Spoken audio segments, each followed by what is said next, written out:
Call 1-800-747-FREE. That's 1-800-747-3733.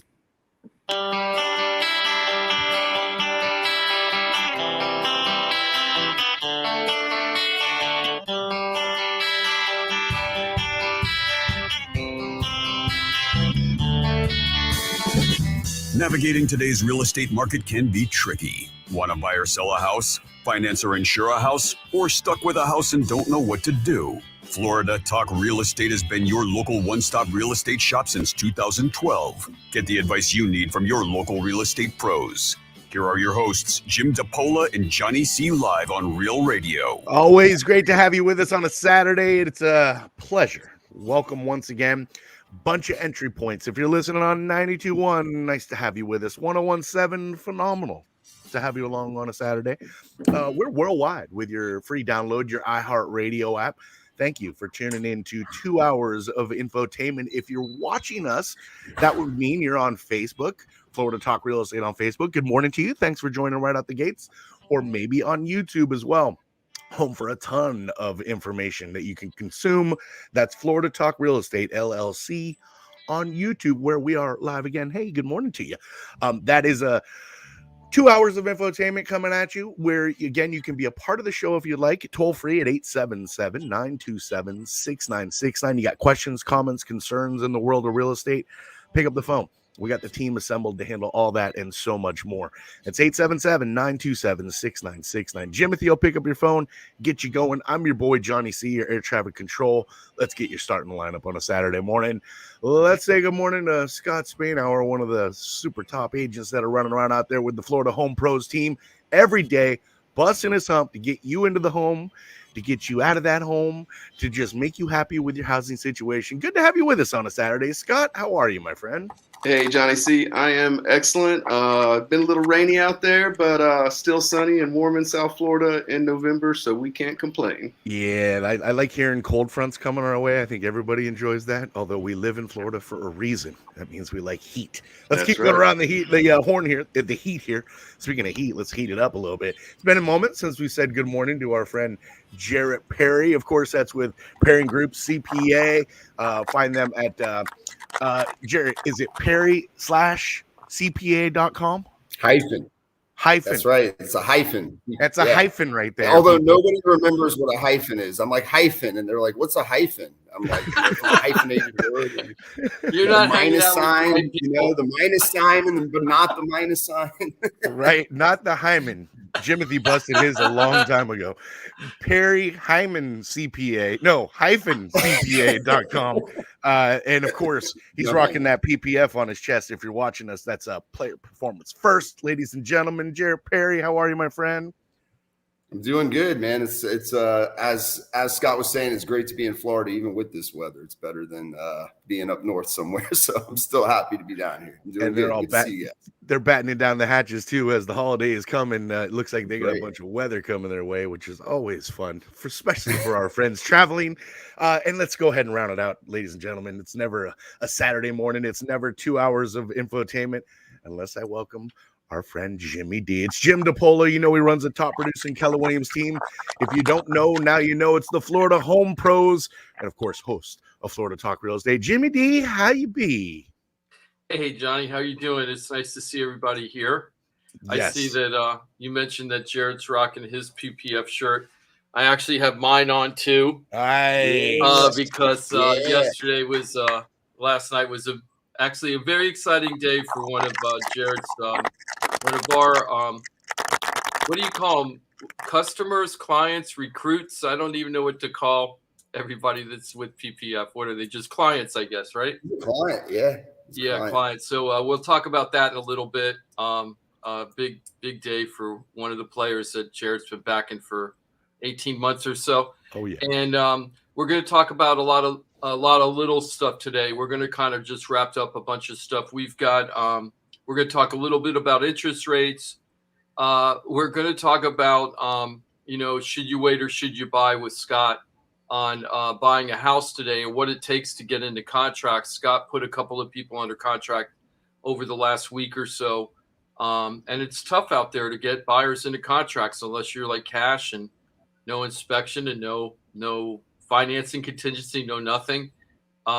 So Scott's going to open up some secrets from a top buyer's agent on how to get that job done. We're also going to talk about why the real estate market's going to the dogs, literally.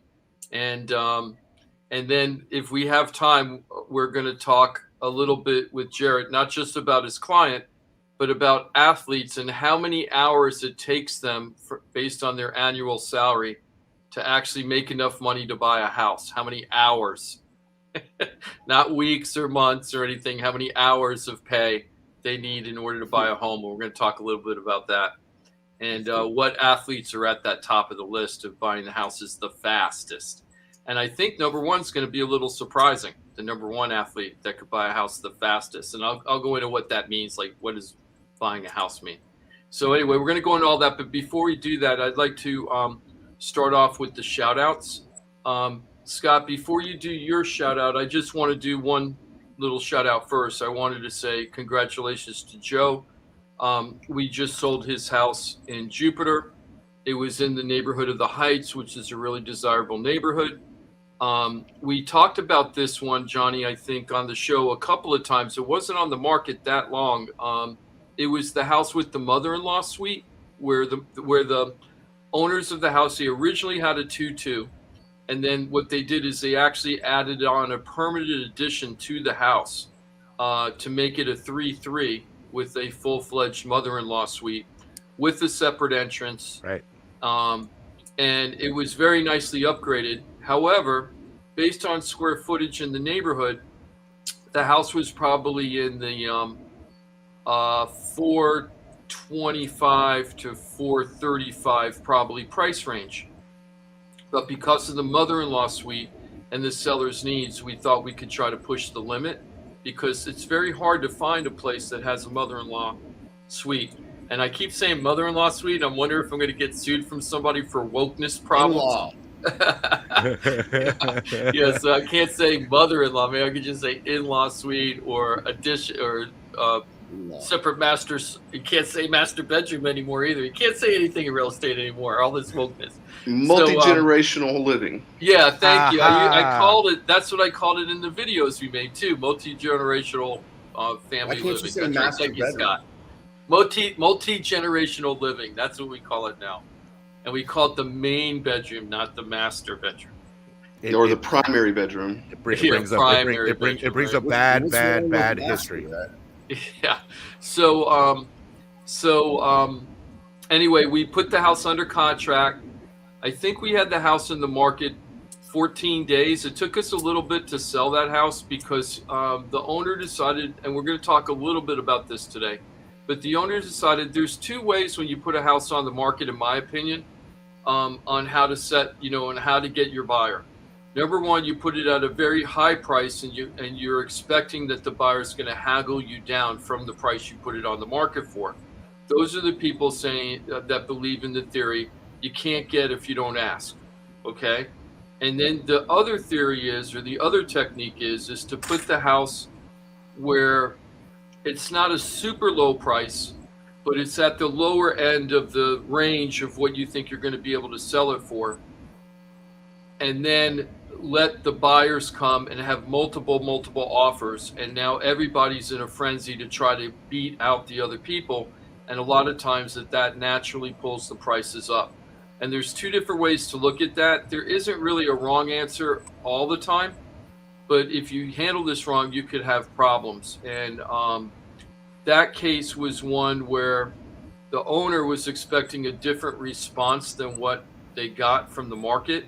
And I'm having that with another house, another unit right now. And we're going to talk a little bit about that technique in a little bit. Cool. Okay. But congratulations to Joe. He got an excellent price. Remember I told you that the average house, his size was 430, 425, 435. We closed at 505. So he did very, very well.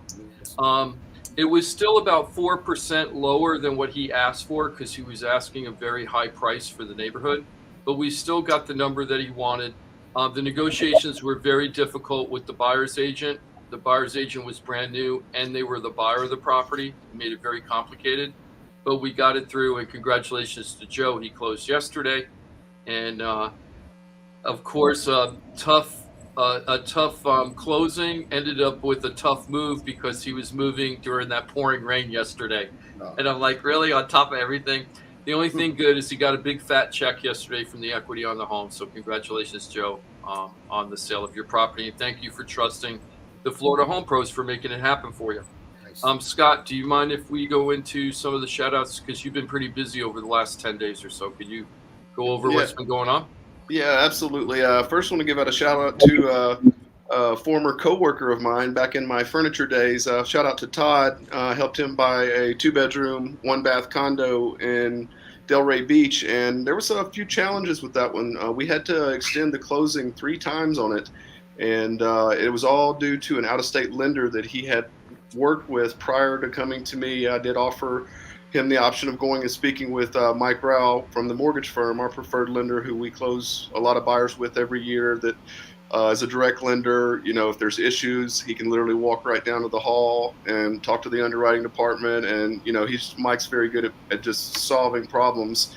Well, this lender was out of state, up in the New York area, and they actually were a direct lender, but they farmed out one portion of their underwriting for condo reviews. And so there was a few delays, and shout out and thanks to that seller for working with us and allowing us to, you know, give us 2 different extensions. And both of those extensions were 2-week extensions. So we're talking about, we closed a month after the initial date we were supposed to close at. So there was some negotiations that went on to get those extensions for our buyer, and ultimately we got it done, and he's moving in this weekend. So congratulations, Todd. I'm excited for him. Great guy, and he's going to like where he's living. He's working only about 3 miles from where his new place is, so he's happy about that.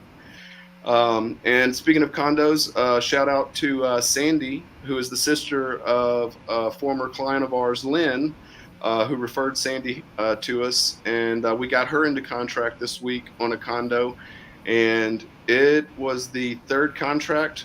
2 other contracts previously we got beat out by cash offers. We're using in a mortgage, and we'll get into later some of the techniques that we had to use to finally get into contract on that. That was a little bit of a challenge working in the price point that she was in, but shout out to her. She got that done, and she's been on the ball since we've been in contract, getting her applications in and escrows in, and she's doing great. So congratulations, Sandy. And as far as listings go, past 2 weeks, congratulations to Miss Timmy, the property we talked about last time we were on the show in Aberdeen. We got that into contract. I think it was 8-9 days. It's an equity membership, golf, country club type community. We did 1 open house and found our buyer.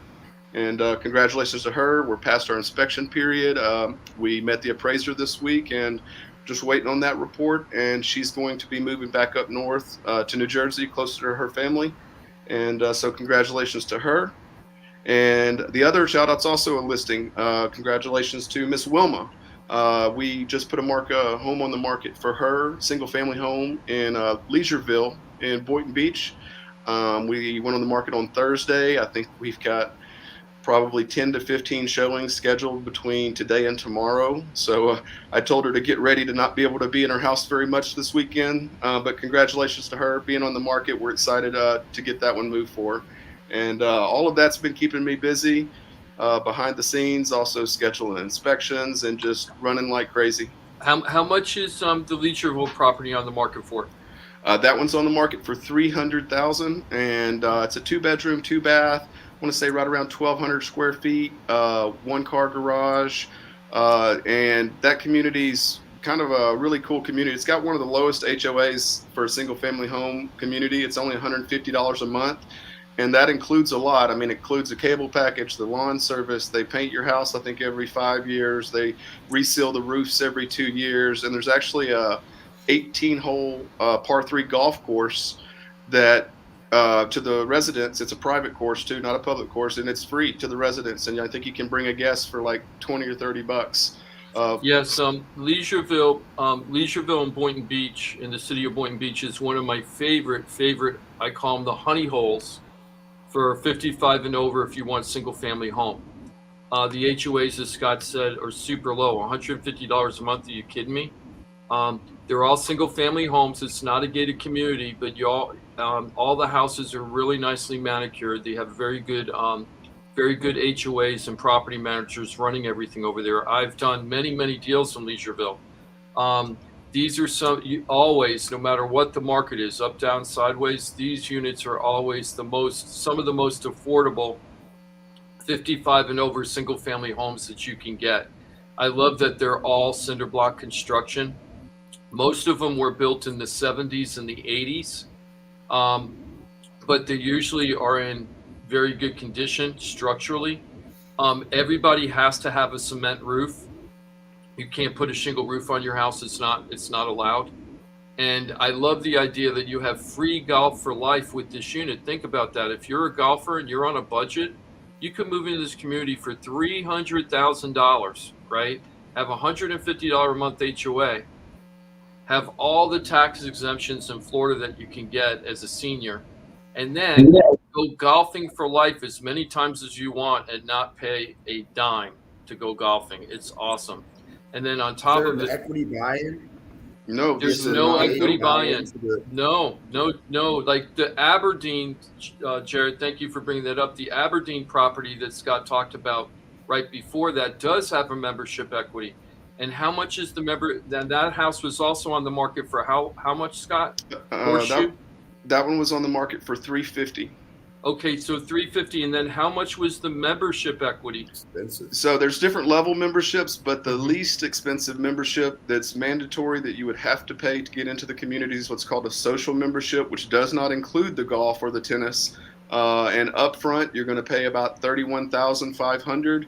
And then roughly with the food minimums and everything, after that initial initiation fee and application fee of $31,500, you're going to spend about $10,000 to $12,000 a year for that membership on top of the HOA, which was I think around $425 in that community.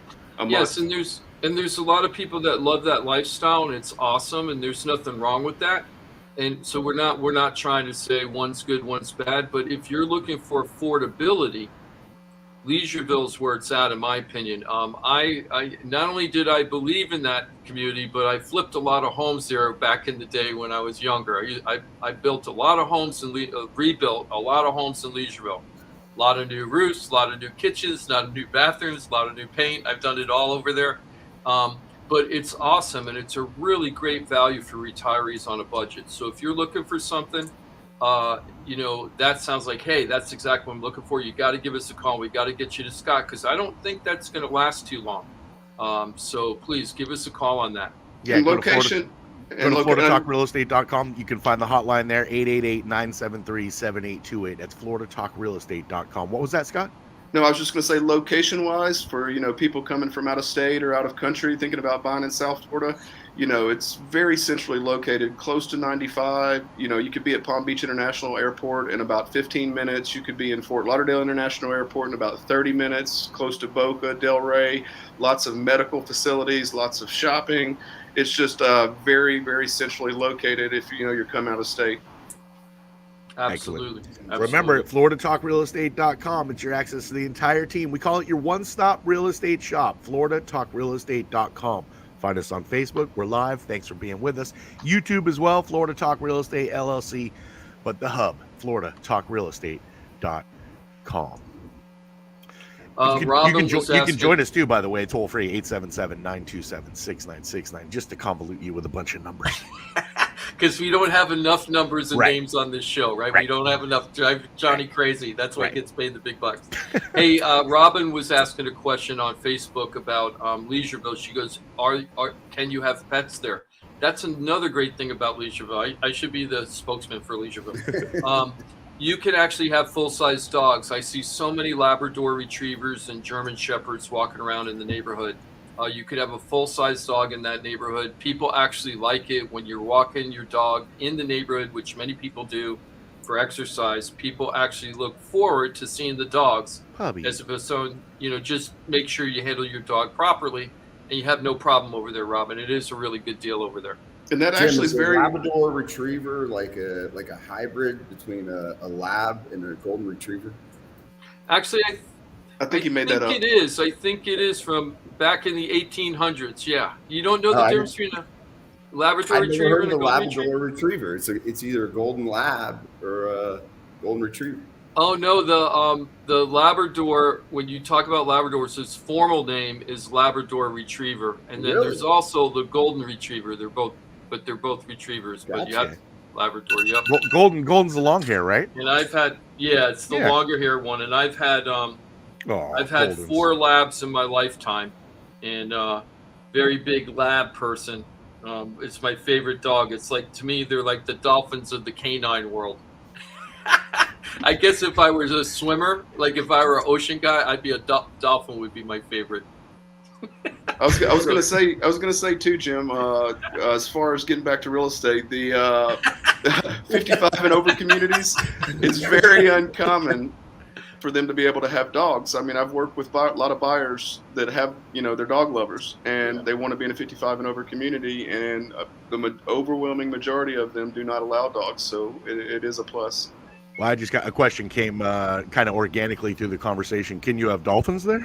I don't know. I know they're hanging on the wall like tile decorations of dolphins and stuff hanging on people's walls. How about a porpoise retriever? Yeah, exactly. You know what that is, Jarrett? That's a cross between a porpoise and a retriever. Got it. It's a hybrid. That's a hybrid. And in fact, Joe, who I was just talking about on his property that he just sold, congrats. He just came in on the Facebook page or YouTube page and said good morning also. Thank you, Joe. Hey, morning, good morning to you too. And let me see a couple other things because we were talking about membership equity of that property and how great Leisureville was. Dolphins. We don't have much inventory right now. So I want to kind of mention to it because we don't have much inventory. So first of all, if you think of selling your house, please call us. We want to be your realtor. We want to interview for the job to sell the house. We're not saying we just come in and just assume we're going to get your listing. We want to prove to you our value, but we need some properties right now. We're very low on listings. Scott's Leisureville property is nice that we have something else up there. But right now, besides the Leisureville property, you only have one other property on the market right now. It's a property on the Intercoastal in Hollywood.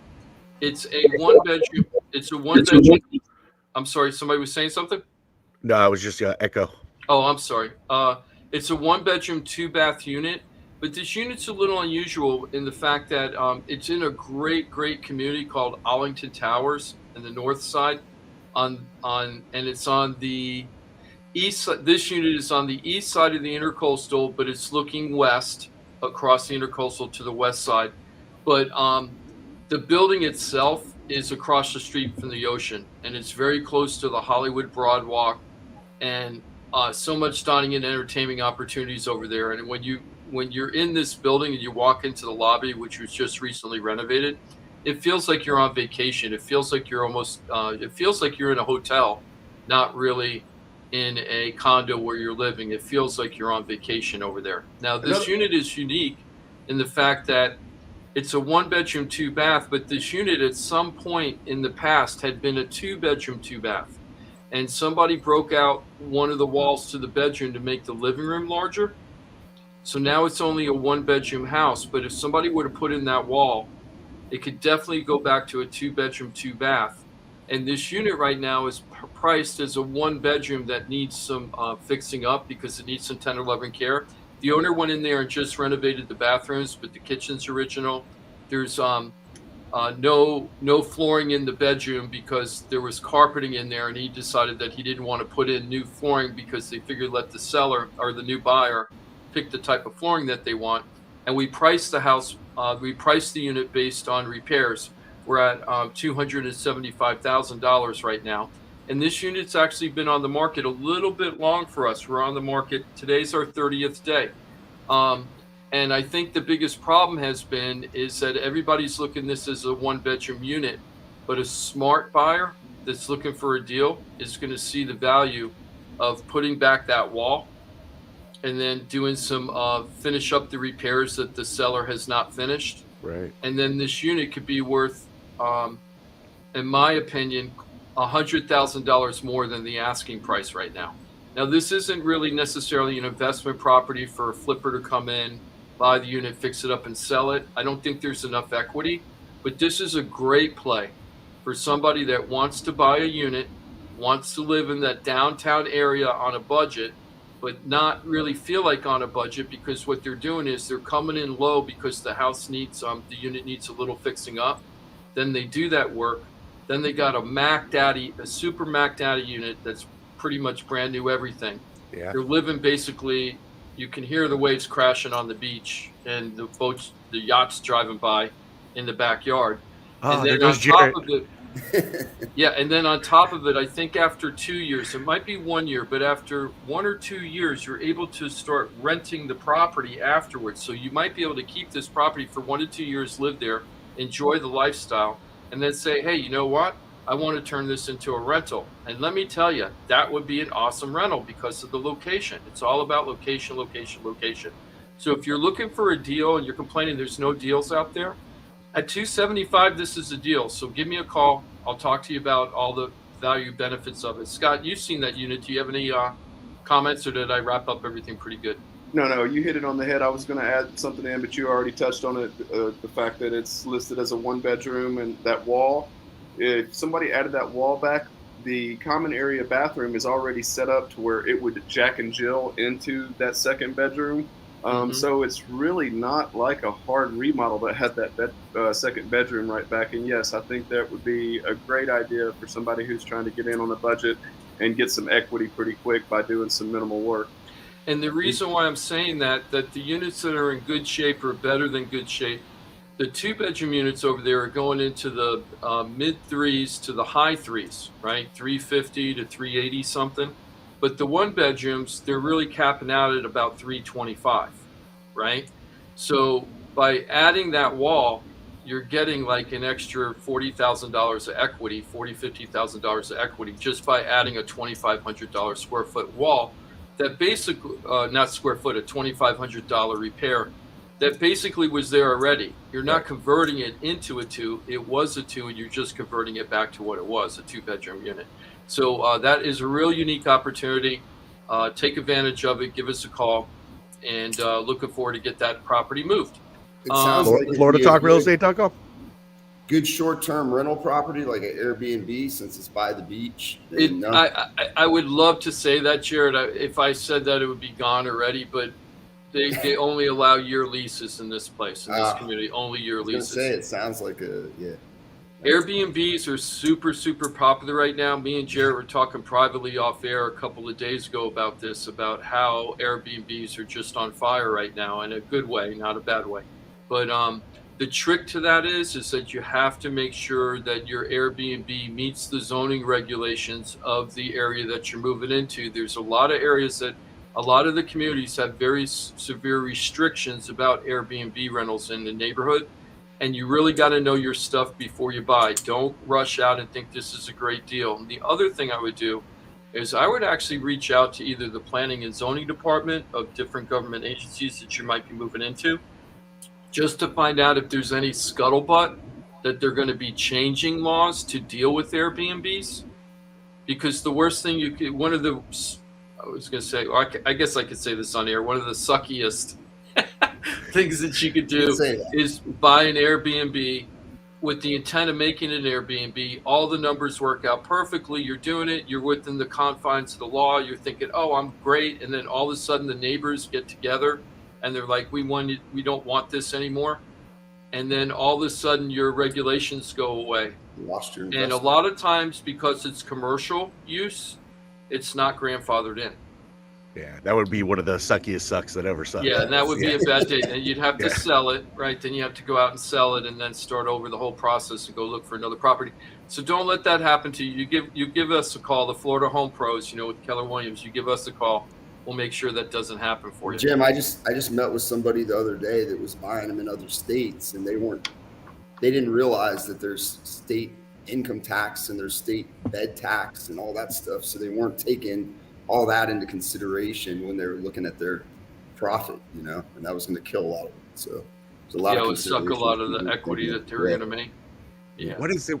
What bed tax? So you get treated like a hotel? Oh yeah, I thought that was a huge separation for Airbnb, which shows my ignorance. No. There's a lot of cities now that treat it just like short-term hotel kind of thing. And so that's the evolution of Airbnb. That wasn't the case a handful of years ago, was it? No, it wasn't. This is as the thing grew.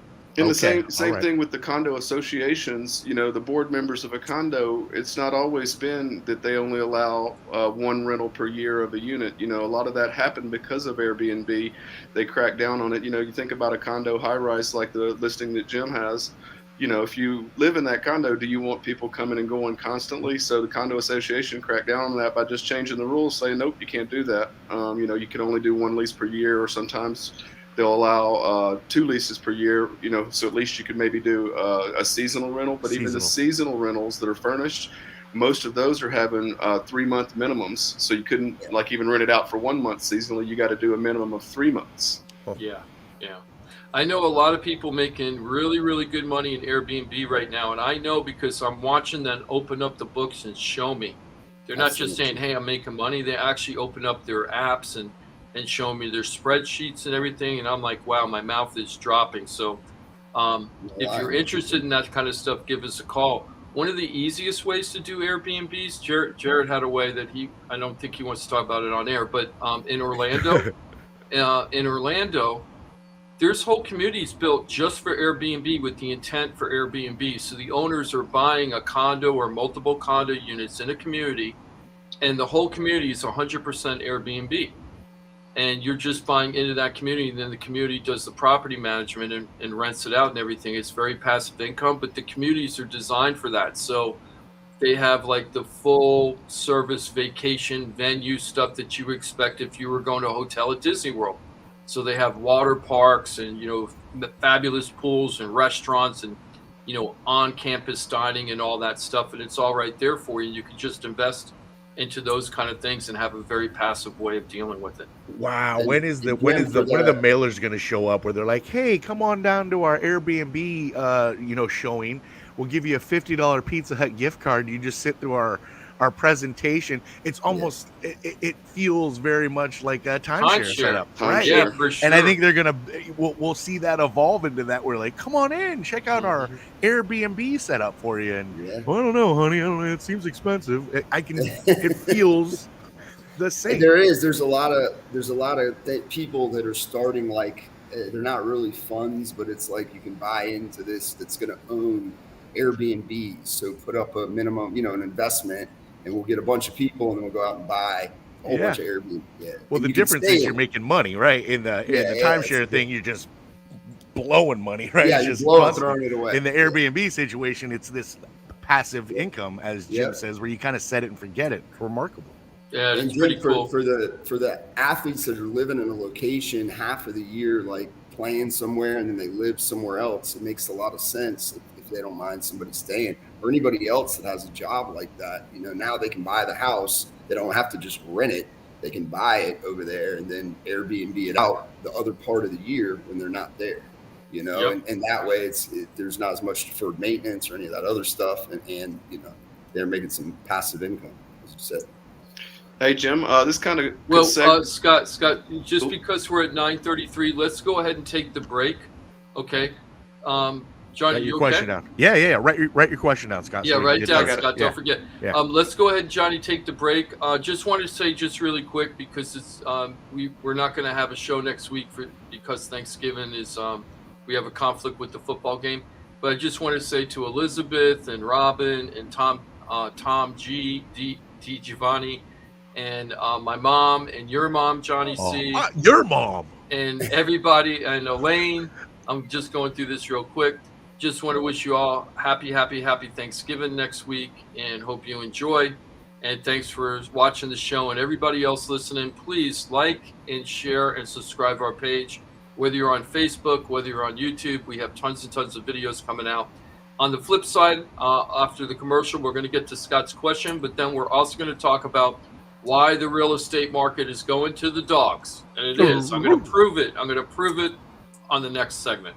So who let the dogs into the real estate market? Who? We get that answer. We get so much more. We still got a ton for you. It's 2 hours of infotainment every Saturday here on Real Radio. And if you're doing your math, it's about an hour and a half left. 4-minute break coming up.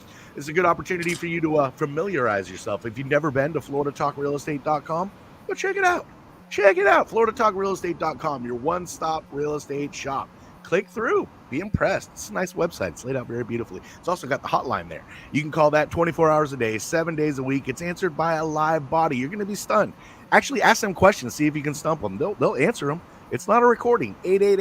888-973-7828. That's 888-973-7828. You'll find it at floridatalkrealestate.com. We're back 4 minutes from now. Great to have you with us. Go get a cup of coffee or something. We'll see you in 4 minutes. Florida Talk Real Estate right here on Real Radio. I can see.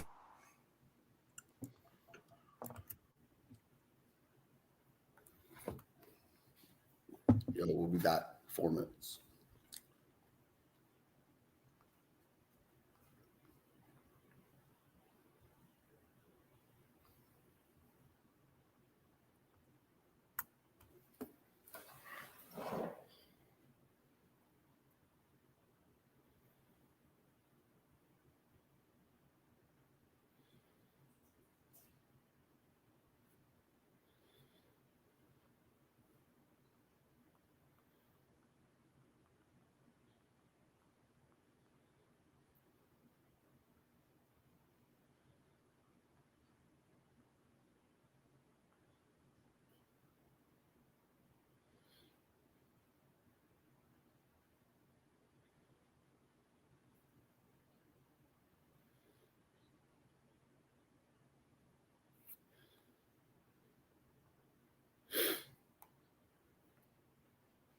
Today I'm going to show you how to do my spin move. First, it's ball position, ball being in the outside ball. Second,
Are we on the radio, Jimothy?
$69.69.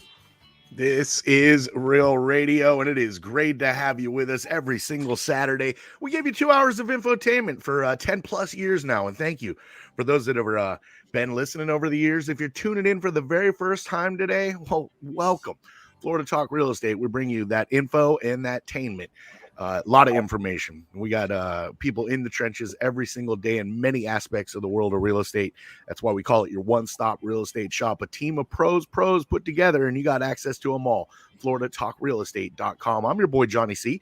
You got a toll-free number. If you got questions, comments, concerns, you want to jump in on the conversation, pick up your phone. Dial up 877-927-6969. That's that Real Radio phone number. You've been using it for years. Jimothy will take your call. He'll line you up. We'll get you right on the air. We will not keep you waiting. We love talking to the people. So don't be shy. The water's beautiful on this Saturday morning. You not comfortable on air? Remember, just go to FloridaTalkRealEstate.com. You'll find the hotline there. You can reach the entire team, 888-973-7828. Johnny C, that's me. Scott Spainhour's with us. He's with the Florida Home Pro team out there busting his hump every day for you, trying to get you into that home or get you top dollar for that home.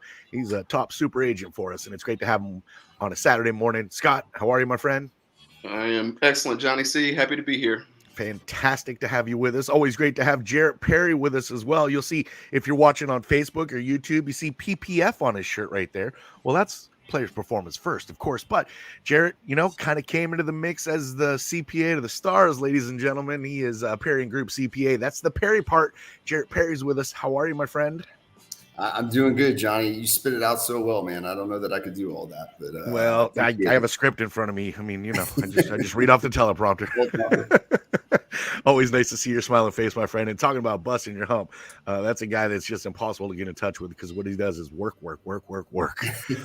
As does our fearless leader over here. Jimmy D is what I call him. Jim DiPaola, he's not only our fearless leader, but he runs a top producing Keller Williams team.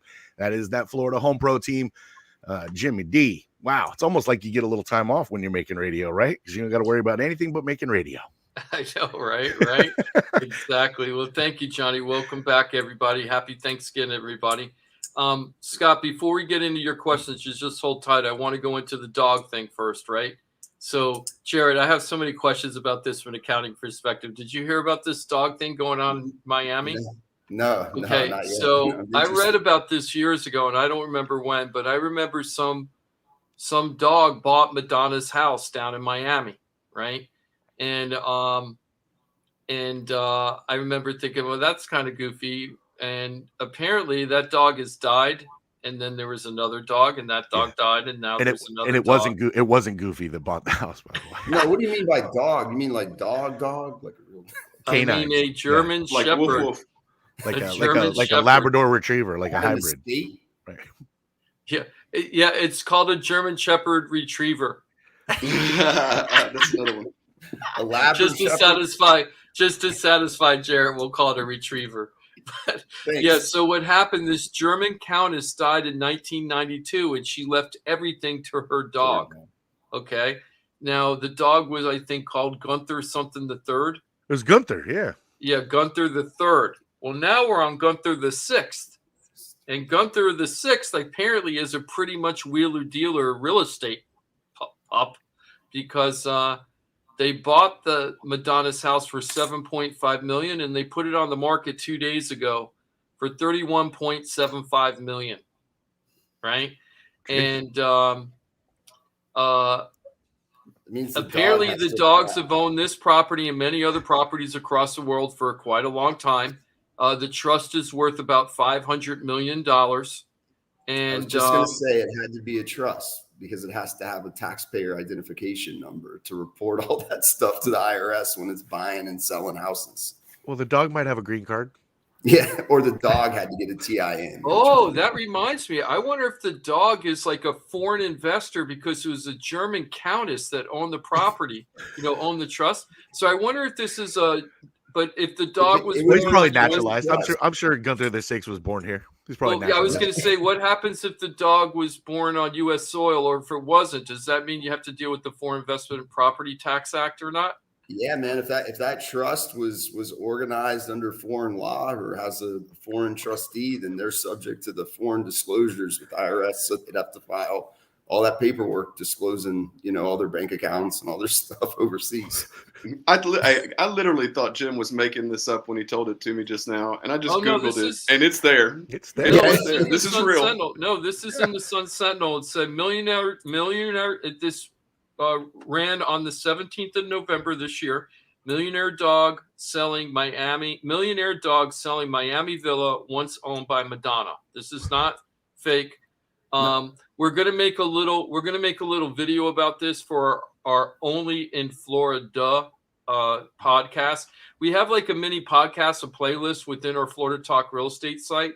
So any kind of funny stuff that we think is kind of funny or interesting or really just a Florida kind of story, we are trying to put these videos into that playlist called Only in Florida.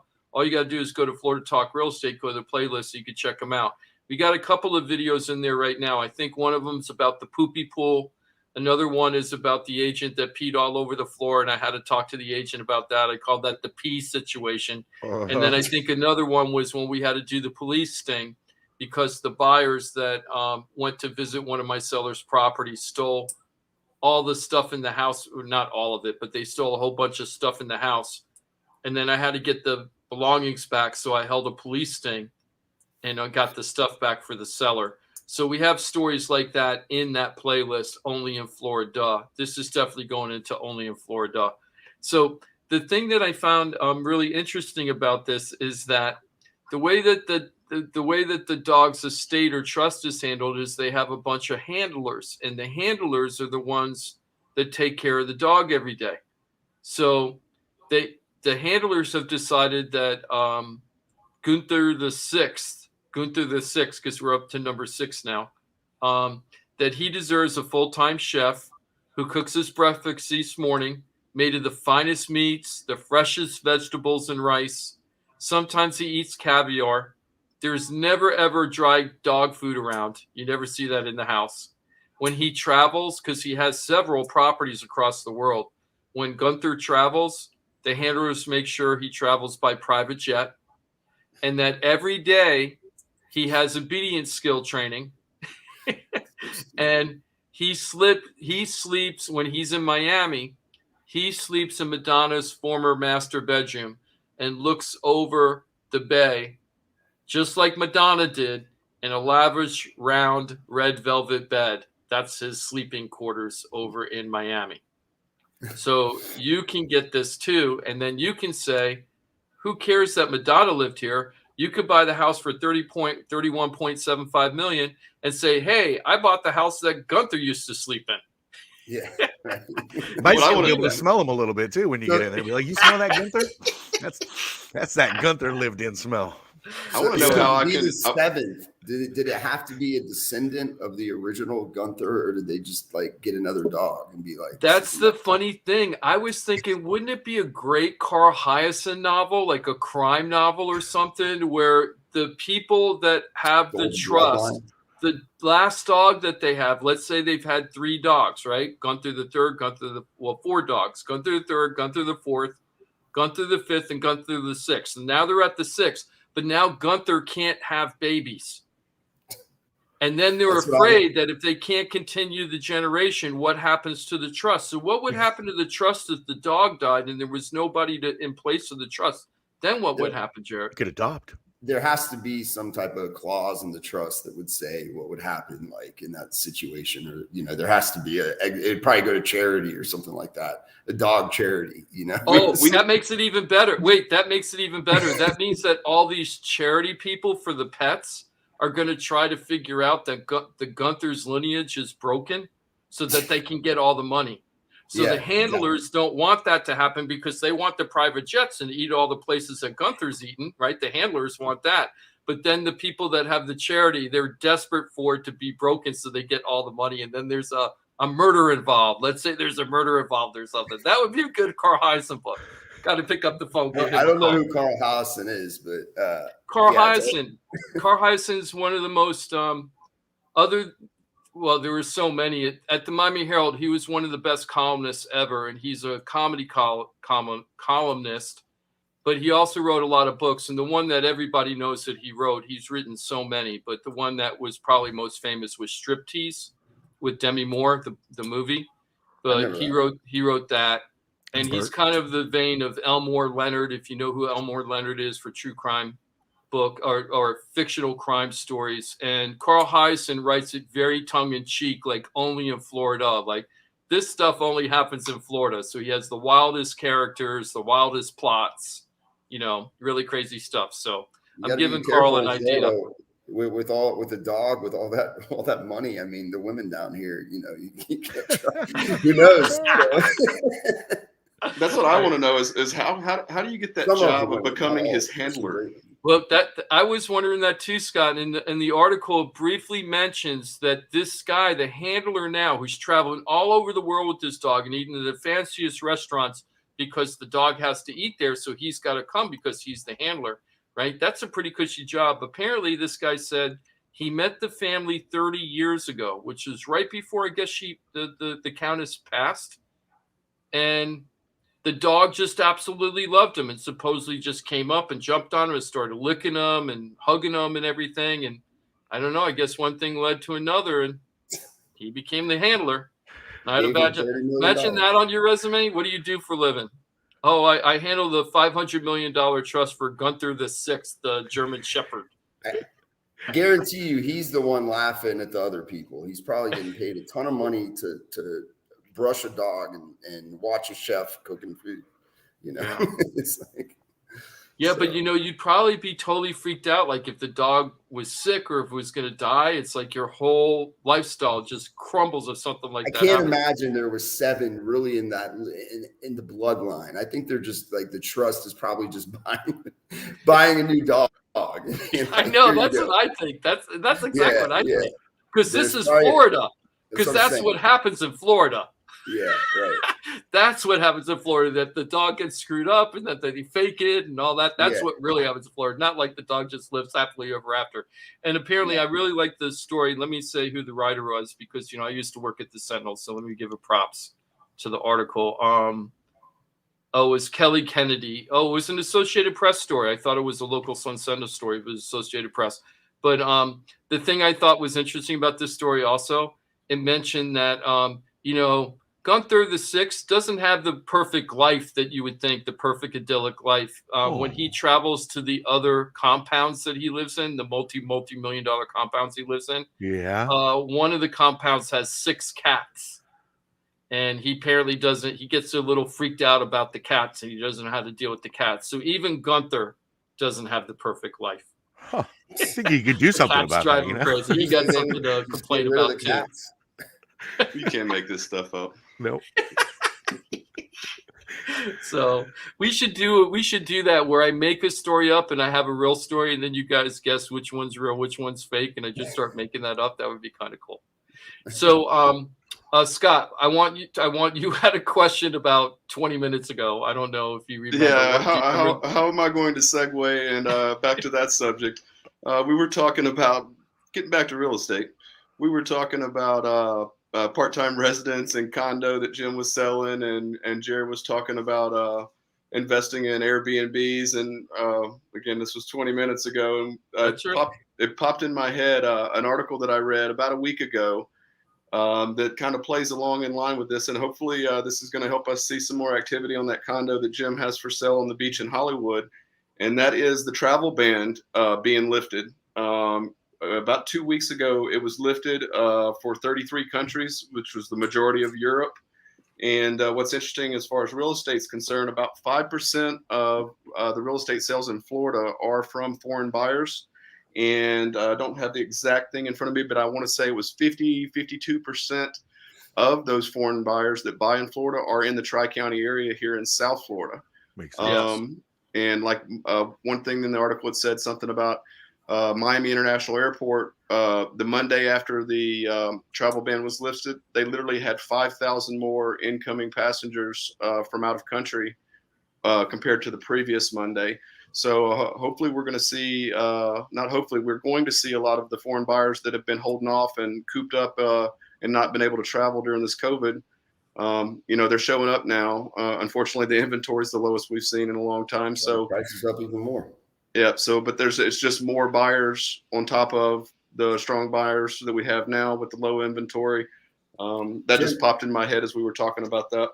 Jim and Scott, like, I'd love to hear your opinion on the whole, like, because everybody keeps saying, oh, there's got to be a correction coming. But then when you think about it logically, there's minimum inventory. There's a lot of buyers, right? So how is that going to change at any point in the future? I mean, I don't see that part changing anytime realistically. So how is there a correction without that changing?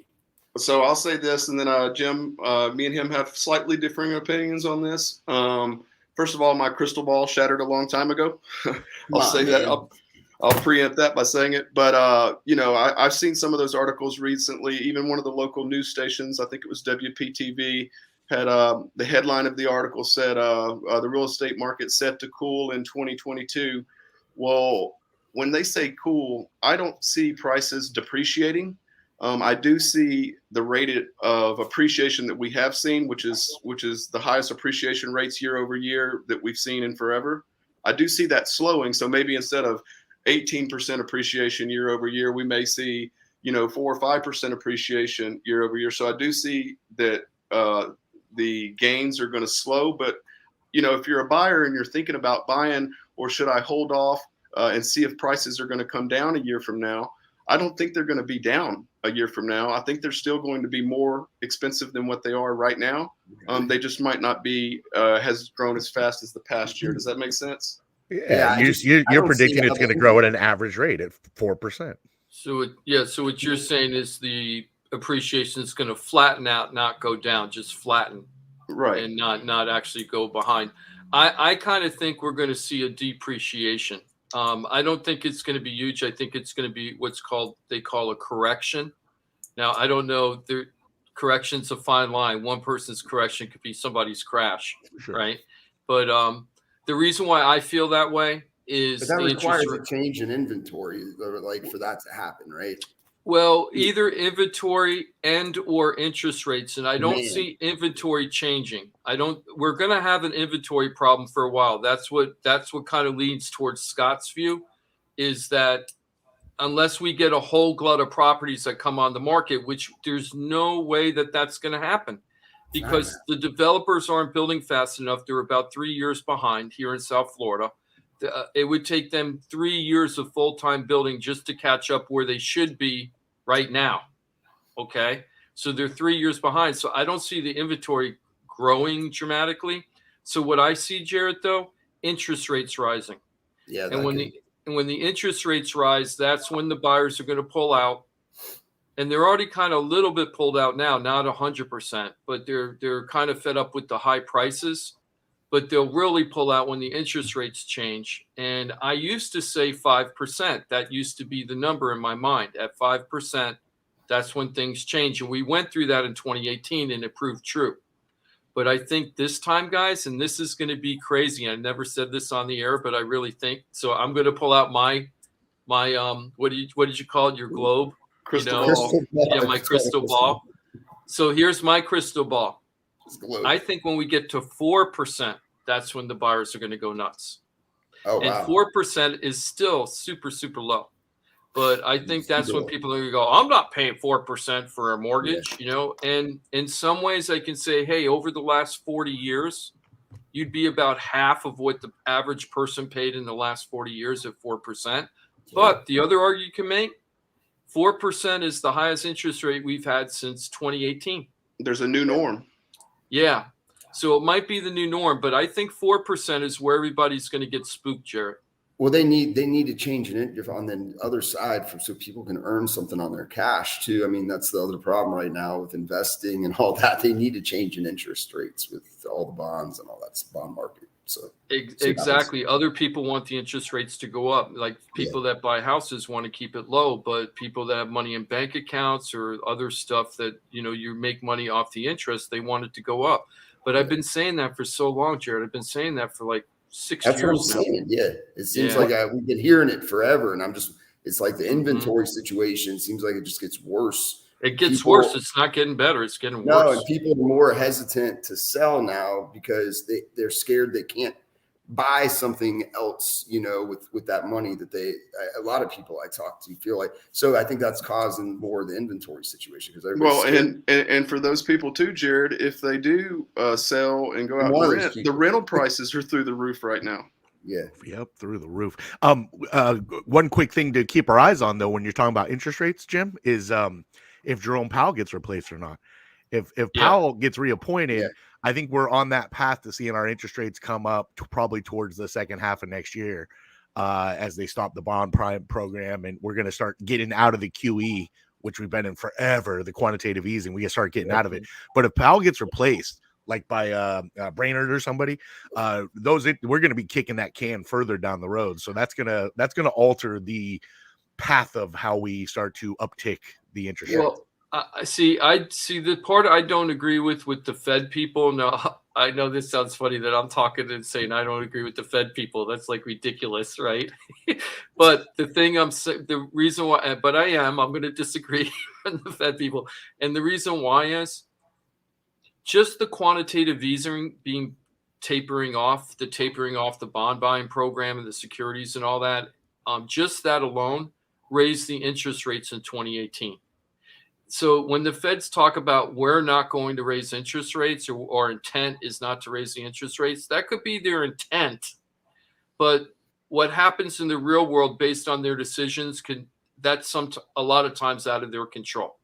They didn't expect the interest rates to rise as fast as they did in 2018. 2018 was the only year in the last 6 years where our market was flat overall.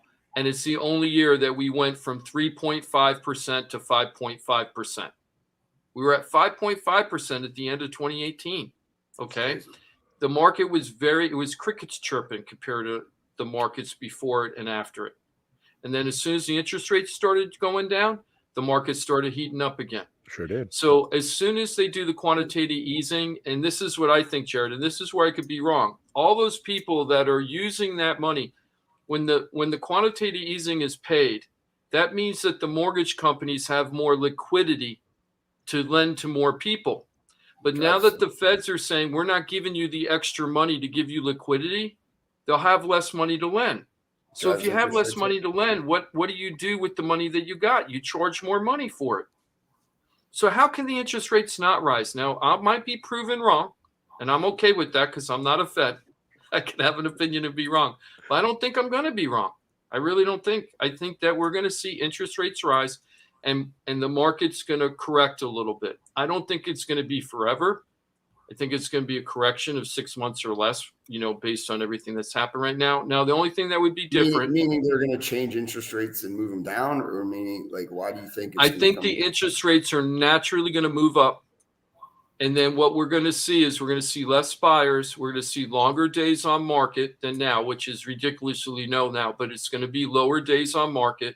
And when we have the lower days on market, the prices, the people that have to sell right now are going to start dropping their prices to get the house sold based on the interest rate increase.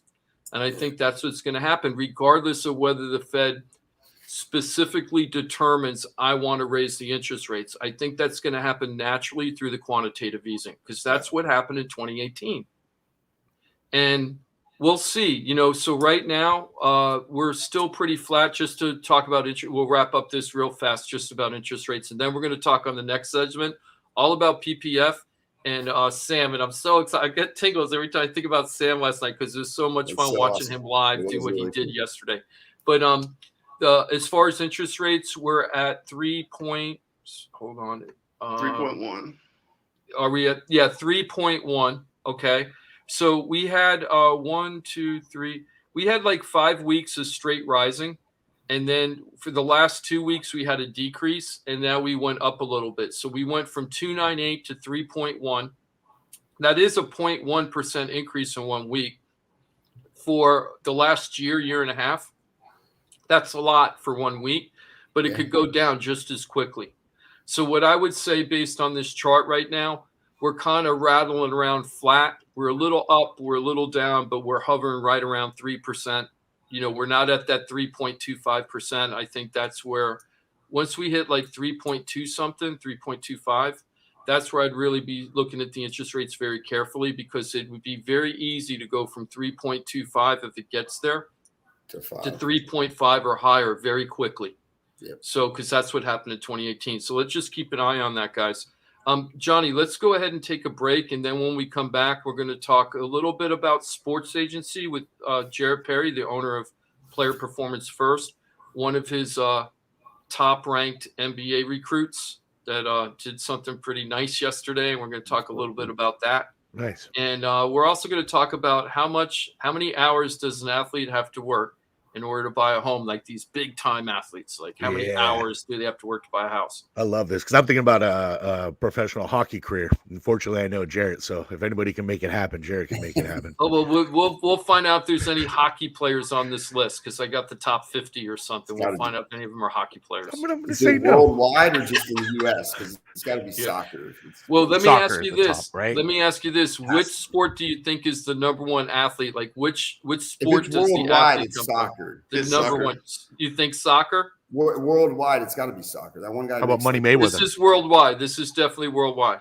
Money Mayweather. Ronaldo. That's Money true. Oh, you're Mayweather. thinking Mayweather? Yeah. Mayweather. Okay, so I'm thinking boxing and Ronaldo. soccer. We're going to His find last out fight. on the flip side. We'll All find right. out on the flip side. We got a ton to get into, plenty of time remaining, and you can be a part of the show toll free. We'll give you that toll free number 4 minutes from now. Very important information for the next 4 minutes. Why? Because we're going to talk about all our sponsors, the team of Florida Talk Real Estate, your one-stop real estate shop. Yes, we get a few of the wonderful pros on the show every Saturday, but there's not enough mics to make this happen with everybody on this team. It's your one-stop real estate shop. Any of your needs through your transactions, your planning, the developing of your plan. We can do it all. Even if you find yourself in trouble, you need some help. You're upside down, you're drowning, loan mod. I have student loan debt that's killing me. My taxes are barreling. We can get you out of all your trouble, get you into a better situation. It's the one-stop real estate shop. Of course, when I say we, I mean they. I'm just your air traffic control, your boy Johnny C, pushing you. There's the water. Drink if you're thirsty or you need it. There it is. FloridaTalkRealEstate.com. Back 4 minutes from now. Great to have you with us every single Saturday. It's Florida Talk Real Estate right here. It's Real Radio. When you give up trying to teach your parents how to use their smart speaker and take it home, tell your smart device to play Real Radio 92.1 on iHeartRadio. I'm CBS 12 meteorologist Jennifer Collins. We'll see mostly cloudy skies through this afternoon with on and off showers into the evening tonight, with breezy conditions along the coastline and high temperatures remaining near 80 degrees. For tonight, more passing showers with lows in the lower 70s. We'll see the unsettled weather continue before the end of the weekend. This report is sponsored by Staples Stores.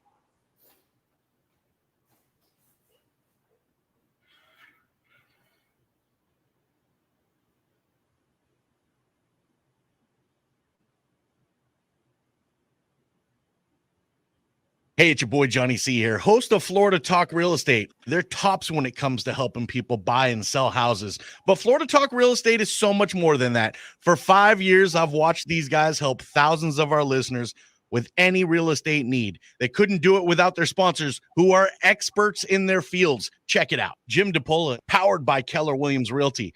Their team specializes in helping people sell their house for top dollar, and buyers get great deals on the purchase of their home. That's what they did for me and my family, and I couldn't be happier that I hired them for my real estate transaction. Mike Rao from the mortgage firm is one of our favorite guests on the show, and he is the mortgage guy. Whether you're looking for a refi or a mortgage to purchase a new home, Mike Rao will get you the answers you need. The mortgage firm is licensed to do loans in Florida, Alabama, Tennessee, and Georgia, and they have local offices that cover all of South Florida. So if you're thinking about a refi or a new mortgage, go to the mortgage guy, Mike Rao, and find out what he can do for you. The Mortgage Firm, Inc., NMLS 189233, Florida license MLD 78, equal housing lender. The law office of Paul A. Krasker has been specializing in real estate law for nearly 25 years and has the professional team you need. Upside down with your house, Paul's team can help you conduct short sales, loan modifications, even if you're behind on payments. They also help you with foreclosure defense and bankruptcy. They can even help you get a student loan modification and repair your credit to get the score you need. Paul's full-service team has helped thousands of our listeners, and they can help you too. Trident Title LLC is the largest privately owned title company in Florida. When you need a title company to complete a refi, home purchase, or sale, Trident Title has got you covered. Not only do they offer competitive pricing, Trident Title has attorneys on staff to make sure if you have bumps in the road declaring title that you can get the job done. Beware, not all title companies in Florida have attorneys on staff. Trident Title does and complies with all the new federal regulations released last year. Ross Camaronets, owner of Brightway Insurance, has been helping our listeners get great rates on homeowners insurance plans. Haven't checked your homeowners insurance policy in a while?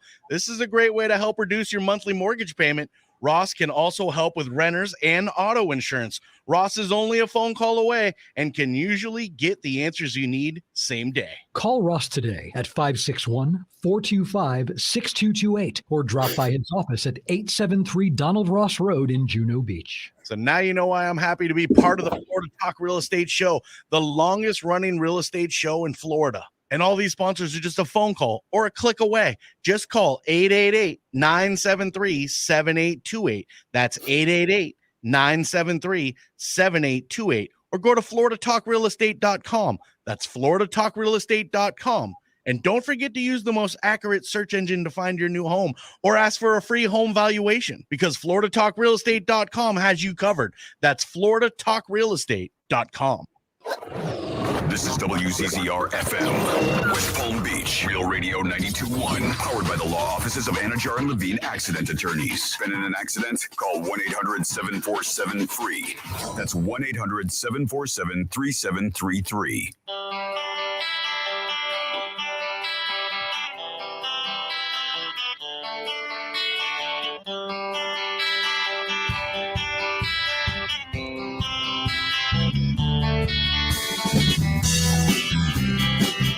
This is Florida Talk Real Estate with Jim DiPaola and Johnny C. Got a question for the show? Call us live at 1-877-927-6969. That's your toll-free number. Jimothy will line you up, get you on the air. If you got questions, comments, concerns in the world of real estate, you want to get involved with the conversation we're having, don't be shy. Dial in 877-927-6969.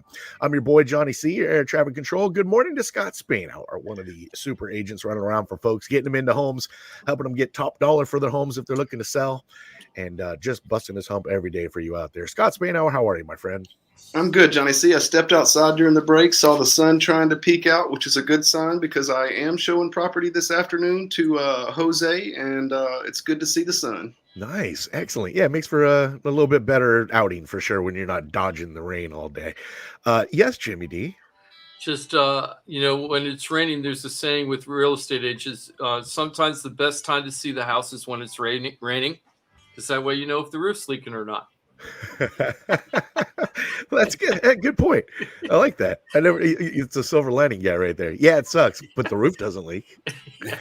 Jarrett Perry's with us on this Saturday. He's got the PPF on his shirt. Players Performance First, ladies and gentlemen. And of course, Perry Group CPA. You'll find him at Perry-CPA.com. Thank you.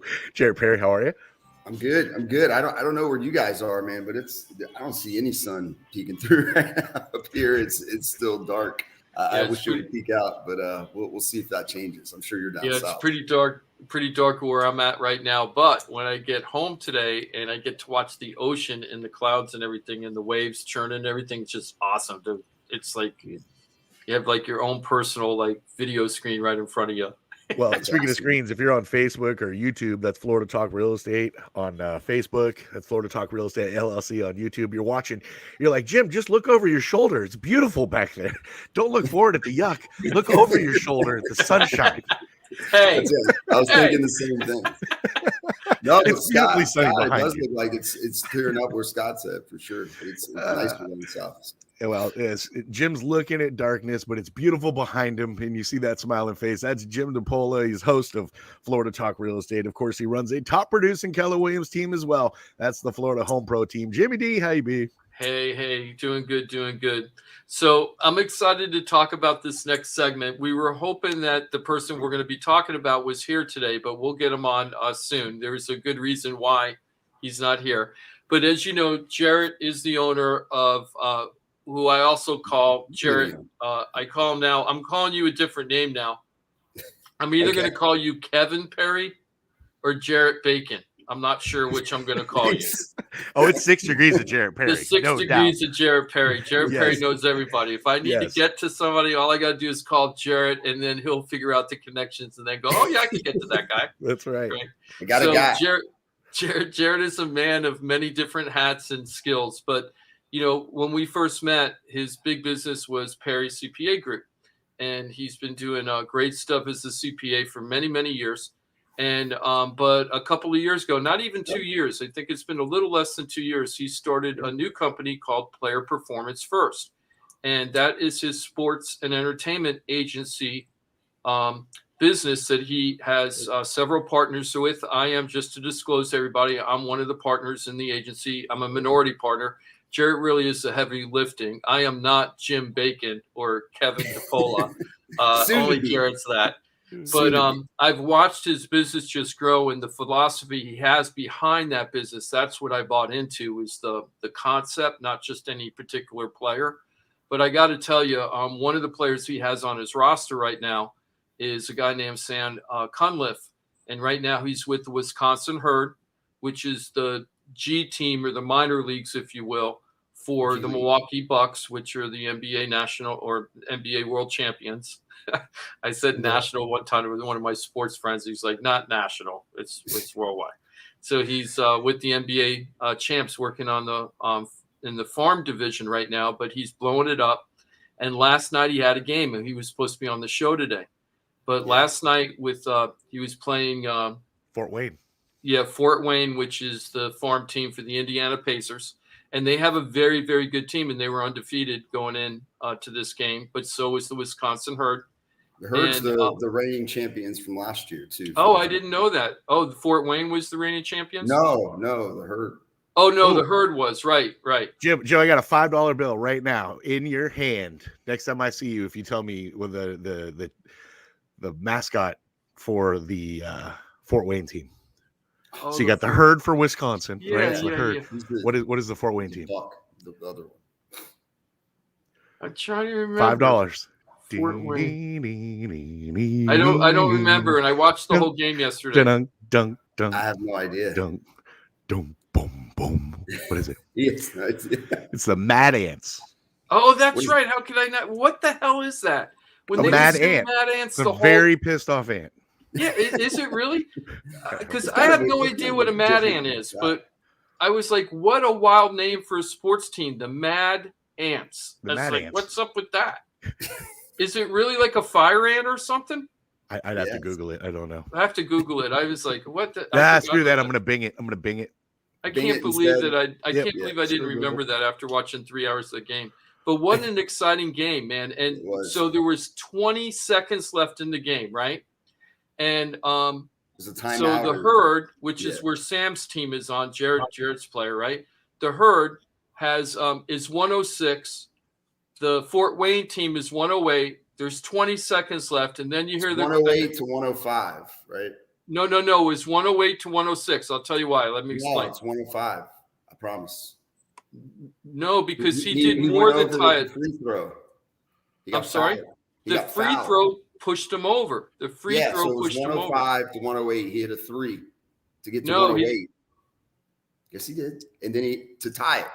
105 plus 3 gives you 108. No, but the free throw put him at 109 to. I know. So it was 109 to 108. Right, exactly. Yeah. And then they scored again, which made it 111 to 108. You're screwed everything. The people aren't going to know what the hell we're talking about. So ahead. It's 20 seconds left. It was I'm sticking to my story. It was 106 to 108. Okay? It's a basketball game, just so you know. Yeah, Wisconsin had 106. Fort Wayne had 108. There's 20 seconds left. Then you hear the commentator say, they're bringing in Sam Cunliffe, right? They're bringing in Sam Cunliffe right now. He's the three-pointer. Right, he's the three-pointer. They're bringing him in for the game, right? Sam had played pretty good that whole game. He was scoring more than a point a minute up to that point. He had already hit a couple threes, he already was doing a point a minute. He had come off the bench a bunch of times, did well. But now here it was like the under pressure time, right? 20 seconds left. They're bringing him in. They're announcing that it's Sam, right? They're expecting Sam to throw the ball. He doesn't hit a 3. He does a 2. He gets a 2, but he fouled. Right, he gets fouled. So yes, that's what happened. So it was 108. It was 108, 108 because we had 106. We got 2 points. It was 108, 108.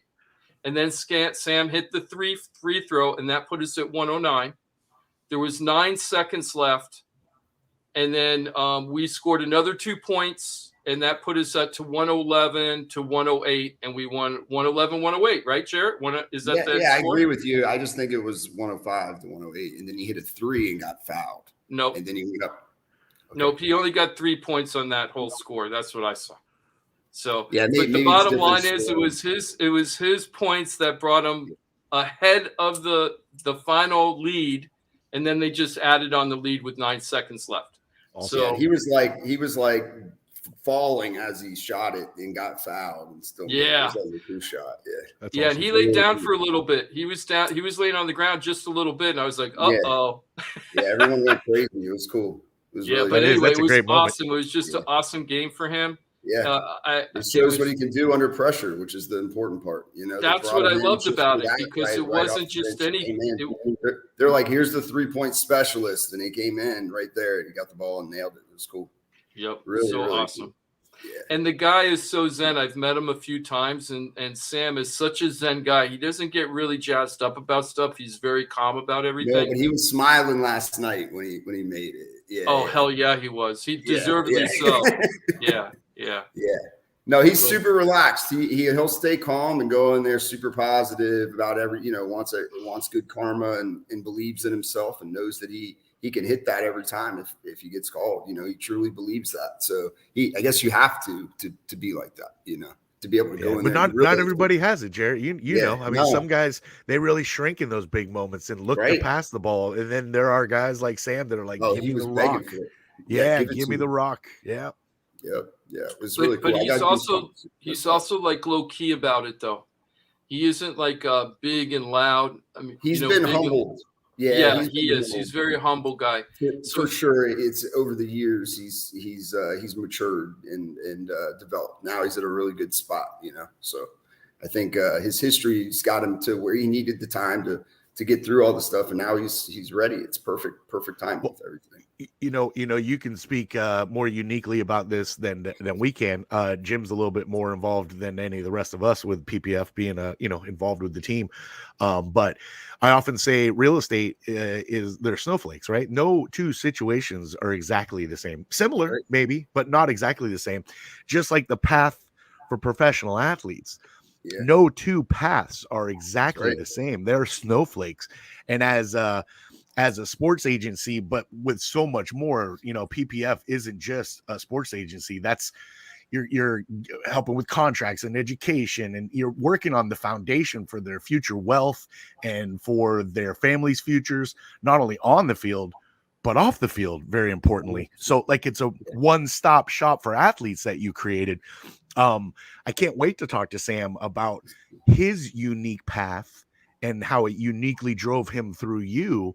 But, speak a little bit about your knowledge of Sam and his path and like how you've helped morph him a little bit through where he's at now. Cause he's had a journey and he's touched some pretty cool places from Evansville to Arizona. And now, almost making his way to the Milwaukee Bucks. He's on that next step, but he's right on the verge of being an NBA, maybe household name. I mean, he keeps hitting shots like that at end of games. People will be wearing the same Cunliffe jerseys. It's Cunliffe, right? Jim says Cunliffe. He's got me saying Cunliffe, but it's Cunliffe, right? Cunliffe. I'm sorry. Yeah, I don't know why I keep doing that. Sorry, guys. Sorry, Sam. Yeah, no, it's all good. Yeah, Sam's definitely had a unique journey, and I think that's part of the reason we were kind of, when we spoke with him and talked to him, we were looking for kind of like the right set of guys, and the same thing with Xavier, who we work with.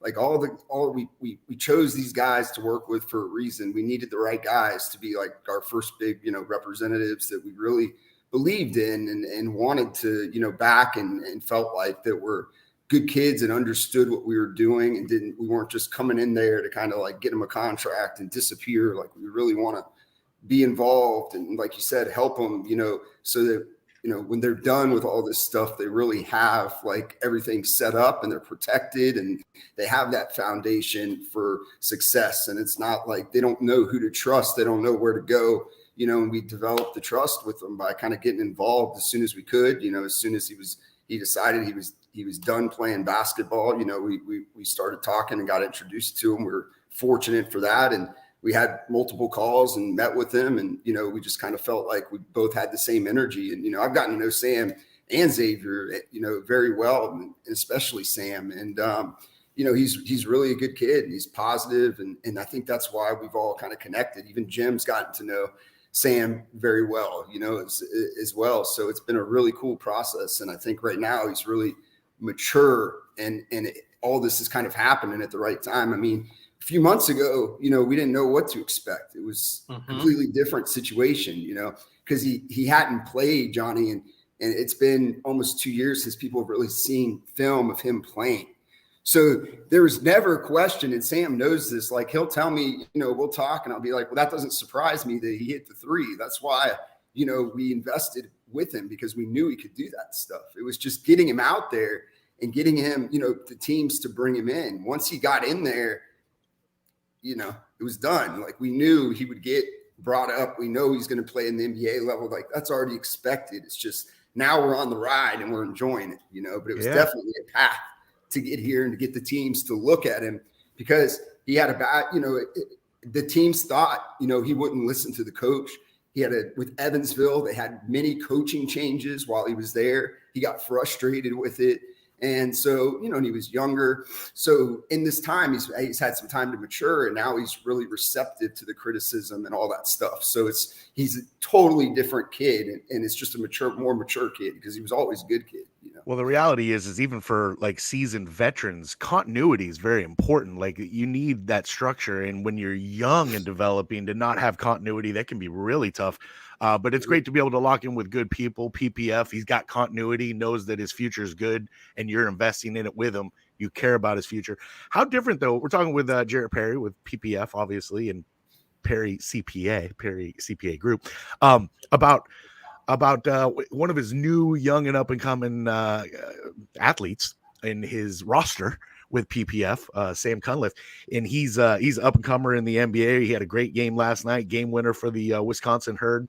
A little exciting moment for everybody that knows the kid and invested in his future, excited about it.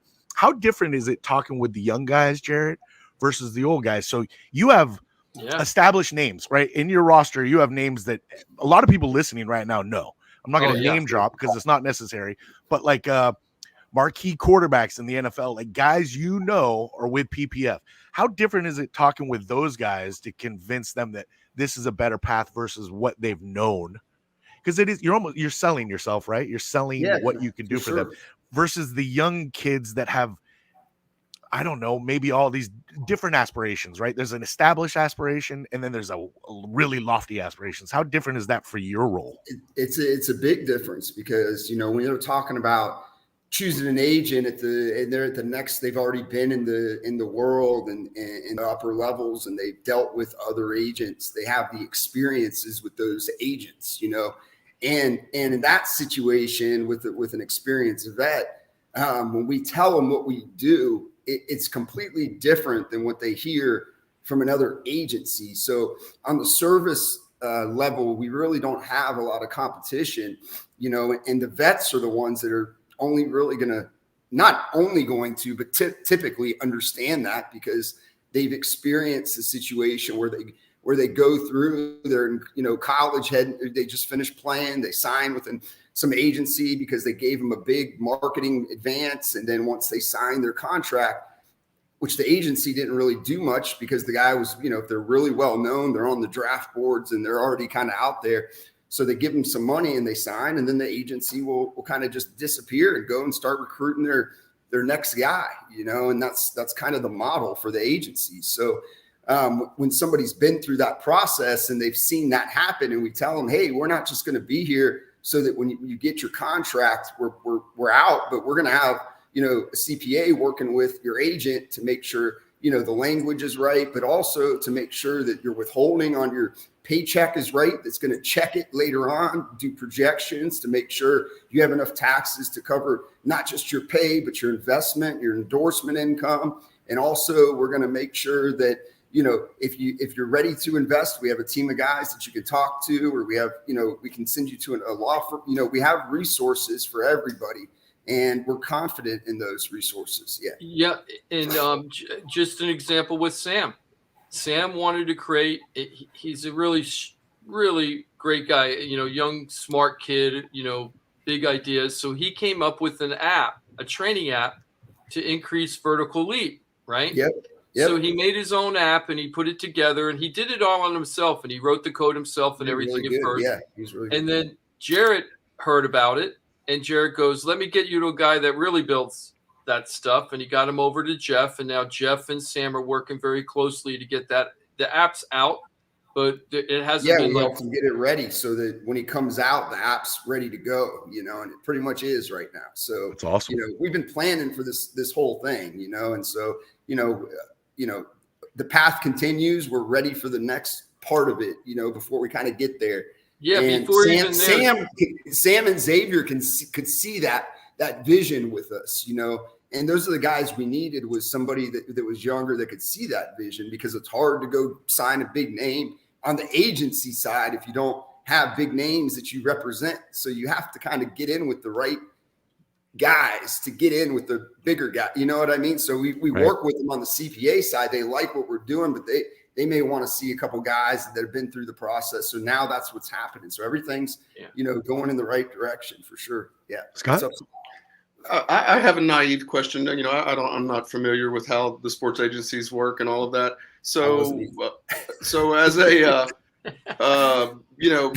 basically, are you saying like most sports agents, they're not helping their athlete do financial planning, do taxes, preparing stuff, or they're having to go to 4 different people? So you've kind of set your business up as like a one-stop shop, kind of like our real estate stuff. So one-stop shop with all of our different disciplines. Is that kind of what you got? Yeah, in a way, we're not allowed to like force them to use any accountant or any advisor or anything like that. But, I'm a CPA, I'm a partner in the agency, I have clients that work with us in one trade. We may handle their investments and not handle their agency stuff. Or we may handle their agency stuff and not handle. So you can't kind of market it and say, hey, we're going to do everything. And you have to use our team for everything. And, so we have to charge a separate fee. But what we're trying to let them know is like, hey, we're going to be involved and make sure that you get to the right person. We have people that we trust and we know that can do the job right. If you want to use them, you can use them, and we stand by what they do, So if we have somebody else that's better, that's a lawyer that specializes in a different law, then we're going to send them to somebody else. Just like a CPA that maybe they have a strange situation, we're not going to keep it and do it, So but we are going to help them build the foundation. I'm going to make sure that whoever they're going to, if they're an agency client, that their CPAs, if somebody else is doing their returns, I'm going to make sure it's done right, because I have an investment in them. Go ahead, Johnny.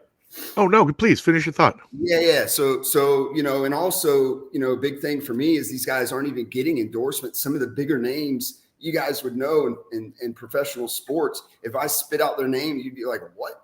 They literally don't get them the endorsements, because if they're less than, let's say, $10,000, they're making 15%. They're looking at it as like, oh, I got you a $5,000 deal. I only make $750. But for me, it's like, no, that's not right. You got paid 3% of their salary, and all you did was get a contract signed.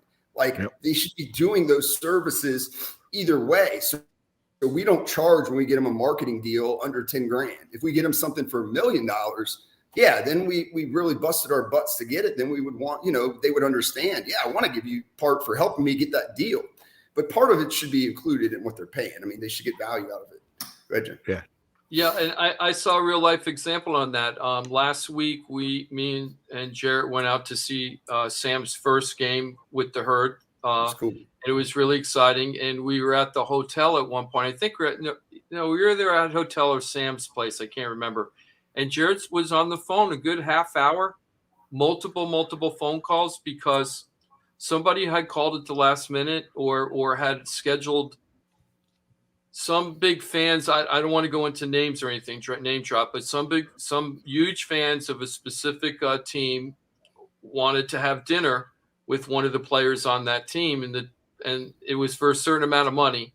And the player, I guess, at the last minute sounded like to me on the phone. I didn't talk to Jarrett. This is total eavesdropping. It sounded like he didn't really want to do it. So then Jarrett told him to raise the price. and the guy said, and then the fan said yes or something. And then the player said, well, I got this guy with me who was another big time player, I think. And he goes, we're both going to have to go. And Jarrett worked the whole thing out. And the point I'm trying to make is it wasn't big money. It was crazy money for you or me to think about. You just paid what to have these guys have dinner with you? But to me, it's crazy money, but it isn't crazy money in agency world. But you know what? Jarrett, super busy on the road, working with one of his other clients, is working the phones for a good half hour, 45 minutes to make it all work out for the player. And, that's the difference, because the money wasn't big money. Most agents aren't even going to take the time to even have that opportunity. And let me tell you, if I could have had dinner and got paid with this guy got paid and got a really nice dinner out of it too, you'd be walking around like it was Christmas Day. Yeah. There's a conversation. There's a conversation we had a few years ago, Jarrett, and you probably recall this. And this was prior to you starting PPF. I think this was probably the process of putting it together. You were, working with many athletes, high profile people doing their tax planning and whatnot.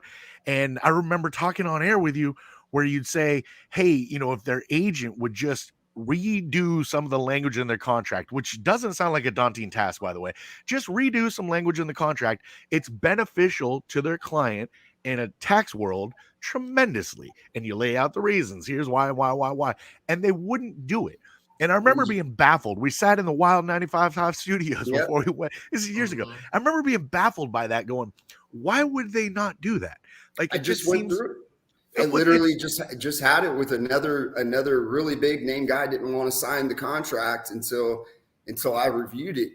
And same thing. I mean, I made the suggestion that he should get part of his bonus should be non-refundable. It's the same. That's one of the big arguments that we have, meaning like if it's guaranteed anyways, why can't the team, and they have done it in the past, there's examples of it. Like, why wouldn't they just say, okay, if we're giving you 10 million, let's make 3 million of it. It's guaranteed anyways. Let's just give it to you. It's non-refundable. So when you sign the contract, it's yours.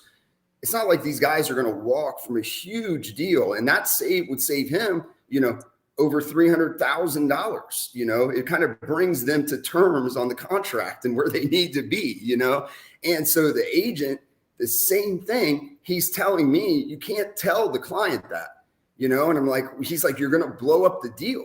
And I'm like, I don't understand why that's my fault. Like, you guys just asked me about this and he asked me for my opinion. I'm giving it to him. I'm not telling him, don't take the deal. I'm just telling him if he wants to make it more tax efficient and keep more money, this is how he can do it. Now he's asking about it. And you guys want me to tell him he can't do that because they don't want to establish precedents with the team because they have other contracts they have to negotiate. And it's the same argument with the same agencies every time, but there is cases of it. And I know with the contracts we're doing, that's going to be something that when we have that leverage, which this guy had with the team, it's going to be something we take advantage of for sure in the right situations. If it's absolutely with no income taxes and it doesn't matter, then it doesn't matter. But if it's in California or New York or New Jersey where it's, close to 10% or more, then you can bet we're going to, especially if it can bring them, if the team's here and the players here and that 300,000 gets them here, it's a no brainer. I think the team would appreciate it if anything, but they're too scared to even bring it up. Johnny, it's really fascinating watching this from the inside because I'm not like a huge sports guy, but watching this stuff is fascinating to me. I think Jarrett has the potential if he gets with the right players and he can start helping and he gets with the right agents, which he's already building a good database of people that get what Jarrett's doing. You don't know how many agents now are calling Jarrett saying, I want to partner with you because of the stuff that you're offering that I can't offer or don't want to. And it's working out really well. So these guys are starting to get it. And the thing is, it they would see be really they see awesome Jarrett to as like see they if see Jarrett as like Bitcoin. They're like, well, I got to get in on this. Yeah, it's going to be really cool to see if he starts Like- changing the way that contracts are written, because these are really good negotiation techniques. Can you imagine if like the accountant comes in and goes, look, Mr. NFL team, if you just restructure the contract this way, it has no effect on you as far as taxes or payment or anything. But my player that we're negotiating with can get an extra $300,000 a year just by doing this, right? That's going to be really great negotiating techniques that Jarrett's going to do. It's going to be, I think it can like saturate into the industry to make it more standard that way. It'll be pretty cool if that happens. Yeah, and the new pay schedule, Johnny, for the NFL is going to. I can't get in. I'm going to lose some people if I try to get into it. But at the end of the day, it's going to create some super interesting situations for these guys, and it's going to allow for me to take positions on these tax returns for guys that get traded before the next season starts that haven't played any days. It's going to allow me to take a position where we can get them all the state income tax they withheld for all of the pay for that year back. It's funny you say that, because I think about all the situations and how it can vary so much. We talk about the snowflake aspect for these athletes, because they play in different states all the time. Their taxes are different. Their home states are different. Their investment. Nobody's going to have the same situation. And I'm like, man, even just the aspect of changing teams, that just throws so much mess into your tax situation. Not if you're with PPF, because that planning's all done ahead. It is an amazing model, and I'm glad to see that everybody in the industry is starting to recognize, because out the gates, I was like, wow, that's phenomenal. There's a caring. So you're doing your job, but there's a caring. I want the best outcome for you. It's Florida Talk Real Estate's mantra. And the same thing for PPF. Build a one-stop shop to where you don't have to use everybody, but these are pros. You're in great hands if you do, and we're going to ensure your best outcome, because we're all invested in that best outcome. I love it.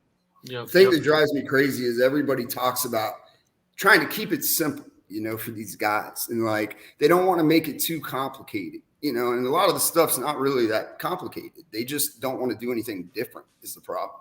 And there's nobody doing anything different. Everybody do it the way we've always done it. Yeah, that's the thing. They don't want to have spend the time to work with their attorney to draw up a new contract or review something out of the ordinary, even if it helps their client. They don't want to do any of that because they're not doing it with any of their other clients. So and Sports Illustrated is waking up to this, because they've already had 2 articles. Jarrett's only been doing this for like less than 2 years. Oh, sorry, 3 articles. Jarrett corrected me. They've already had 3 articles. He's only been around about 18 months, maybe 2 years right now. And he already has 3 articles in Sports Illustrated all about these subjects, about how athletes are just hemorrhaging money that they don't have to lose just because they don't understand the IRS tax structures of what they're doing. And it's really great. Did you say somebody's on the – I'm sorry. Yeah, Jimothy, is Fred still holding? Yes, he is. Oh, I'm man, so thank sorry. you so much, Fred. I didn't know. Let's go ahead and take the caller. Callers are always first. Absolutely. I know Fred's got a question for us, and we'll get him handled here. Thanks for your patience, Fred. We appreciate you very much being with us. Welcome. You're on Florida Talk Real Estate. How are you? Hey, John. Long time no chat. Well, hey, Fred. How are you, buddy? I'm good, my friend. And you, how are you enjoying your new gig? I'm sorry, I couldn't really hear you well. How are you enjoying your new gig? Fantastic, my friend. Thank you for asking.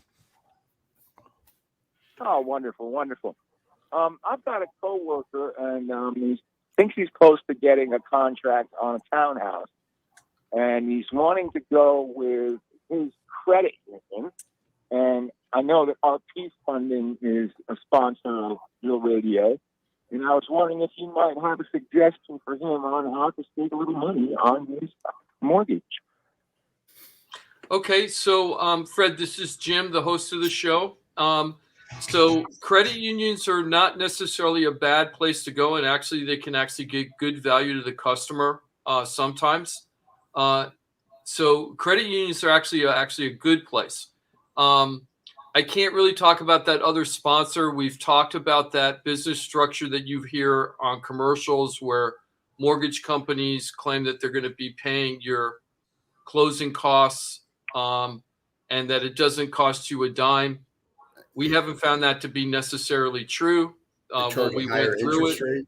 Is that what they're doing, Jim? Yeah. What we've seen now, we haven't done an analysis on this in over 3 years or something, but Mike Rao from the mortgage firm, when he calculated how they're able to do when companies offer that they're going to pay for the closing costs completely, what we figured out was if you were keeping the loan for 2 years or less, it was a great deal. If you were going to do the refi or do the loan with them, if you were keeping it for 2 years or less, that would be a good deal. But if you were keeping the loan anything more than 2 years, you're actually paying a little bit higher premium than you would if you were just to pay for your own closing costs. So then you have to decide, is it worth paying a bigger payment over 30 years just so I can save some upfront money right now? That gets rolled in too, by the way. I mean, it's going to be rolled in. Well, they anyway. say it doesn't, so I don't want to. No. But if you go elsewhere, you're not. It's not coming out of pocket. You're rolling into your refi. You're rolling. The interest rate. Yeah. The closing costs. So there's other ways. It can get a little more complicated. Sometimes the person that's doing the loan also services it, and they get a fee for servicing it. So they're taking a bet that if they keep the servicing for a certain amount of time, it'll give them back their closing costs. So I don't want to say anything. Which way? I got you. Yeah. So, but the bottom line is what we found is people pay more, and it just makes sense. If somebody's paying your closing costs, somebody's got to pay that. It doesn't just get absorbed. The mortgages aren't that profitable that they could just give you your closing costs and they're still making a profit. You know what I mean? It just doesn't make sense. There has to be something else in there to sweeten the pot for them. So what my recommendation is, Fred, they already have the credit union. If they already have the credit union qualification, I would go maybe to one other lender, maybe two, but not more. Okay. And ask them to do a soft pull on the credit, not a hard pull, to see, what they could qualify for. And then compare all three of them and see what the best option is. Now, one of them I recommend is of course, the mortgage firm, because they're a direct lender, right? You understand tax returns. Yes, and they're very detail oriented to make sure you could really qualify for the loan. Scott and I have been going over 2 out-of-state lenders right now that have delayed our closings multiple times. One of them finally is going through for Scott. Mine's going through on Monday, but it's because they really didn't do the upfront work. And one of the deals, I know mine almost didn't go through way deep into the deal because the lender didn't do what they were supposed to be doing. So just be careful on that. So that's my recommendation, Fred. I hope that helps. Yeah, very helpful. Thank you very much. Okay, thanks. Very welcome. Thanks for your patience, and thanks for being with us, brother. Enjoy the rest of your weekend. It's 877-927-6969. That's what Fred dialed. About 10 minutes remaining. If you want to jump on quickly, you're more than welcome to. Remember, Florida Talk Real Estate is your one-stop real estate shop. If you need the team, your access begins at floridatalkrealestate.com, or you can call the hotline. You'll find it at floridatalkrealestate.com. That's 888-973-7828. 888-973-7828. Again, you'll find it at floridatalkrealestate.com, your one-stop real estate shop. Thank you, Johnny. So we're going to get into the sports guys and how long it takes them based on their annual salary or their annual income to afford a home. So I noticed that in the article, and I didn't catch this right away, they have 4 countries. They have 4 countries here, and here's the embarrassing part. I see the American flag and I see the British flag, but I don't know what the other 2 flags are, so I'm not going to say what the other 2 countries are because I have no idea what countries you're they are. going to tell us who made the most money. It's got to be Messi or a boxer or something for sure. Okay, so you're kind of close. Okay, so you say Messi or a boxer. So what do you say, Johnny? I would think either Money Mayweather or maybe Ronaldo. Or McGregor. Well, what about like wrestlers? Are they maybe like The Rock? He makes a ton of money. No. These are only these are actually real athletes, not WWF. Okay. Whoa. I would have Jarrett, please don't pick up any WWF guys because they're going to get my ass. Real my butt kicked. Or women. Or women, Jarrett. Listening to our show right now. Yeah, no, boxers are real, dude. I'm talking about WWF people, but I know they still kick butt. If you're counting MMA, I think you got to throw Conor McGregor in there. McGregor. That Scott, guy. I'm not even talking to you, Scott, because I think you Googled.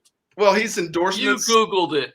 I'm telling you, that guy owns vodka. Is it McGregor? He owns. Yeah. So Gregor. So you guys were all close. By Okay. 1 year, maybe. So, yeah. Johnny said Ronaldo maybe, and he was number 3. Okay. Jarrett said Messi or a boxer. Well, Messi's number 2, right?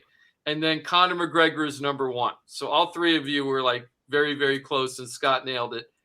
Now, this is based on 2020, not 2021. Okay, so that's why Conor McGregor would be different. Say, he's not every year. He's not going to be on top. No, he isn't, and I think this will probably be one of the last years. Last year's, right? So, but was 2020? Was that the Mayweather McGregor fight? Yeah. Oh, and he had the proper whiskey sale, right? I mean, that. Oh, yeah. So he rigged it that year. Yeah. So he made 100. Proper number 12. In he endorses 2020, everything.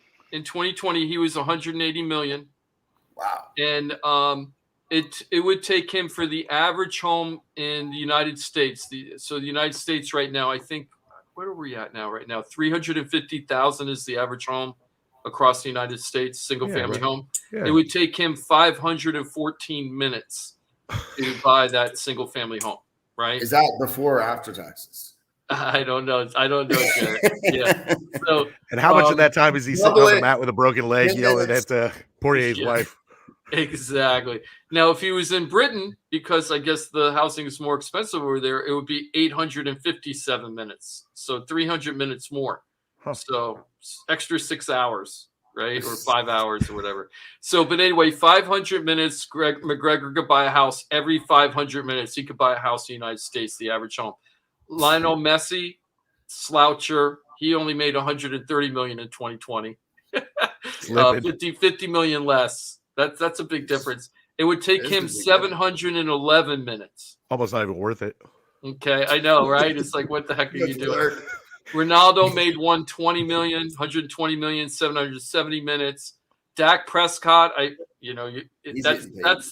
that's the Cowboy guy, right? Yeah.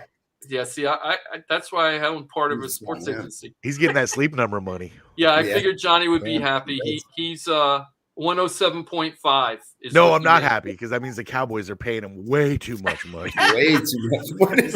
Yeah, so 860 minutes for him. And then right underneath Dak is LeBron James. He didn't even make $100 million in 2020. He wants Anthony Davis to get paid. He's leaving money on the table for the Lakers to win another championship. Well, that's true. That's true. So the sports that are in here. Yeah. The sports that are in here is American football, auto racing, tennis, mixed martial arts, golf. By the way, Tiger Woods is number 12 at 60 million last year. Wow. I didn't know he And McConnor would only have to work 514 minutes. Tiger Woods would have to work 1,500 minutes to buy the same home. Right? Tiger doesn't need to buy a home. His home over there in Jupiter Islands. I just saw a video of that home again, and oh my God, I saw the one he tore down, and he built the 2 structures with the thing in between. And I didn't know that he had underground tunnels on his property.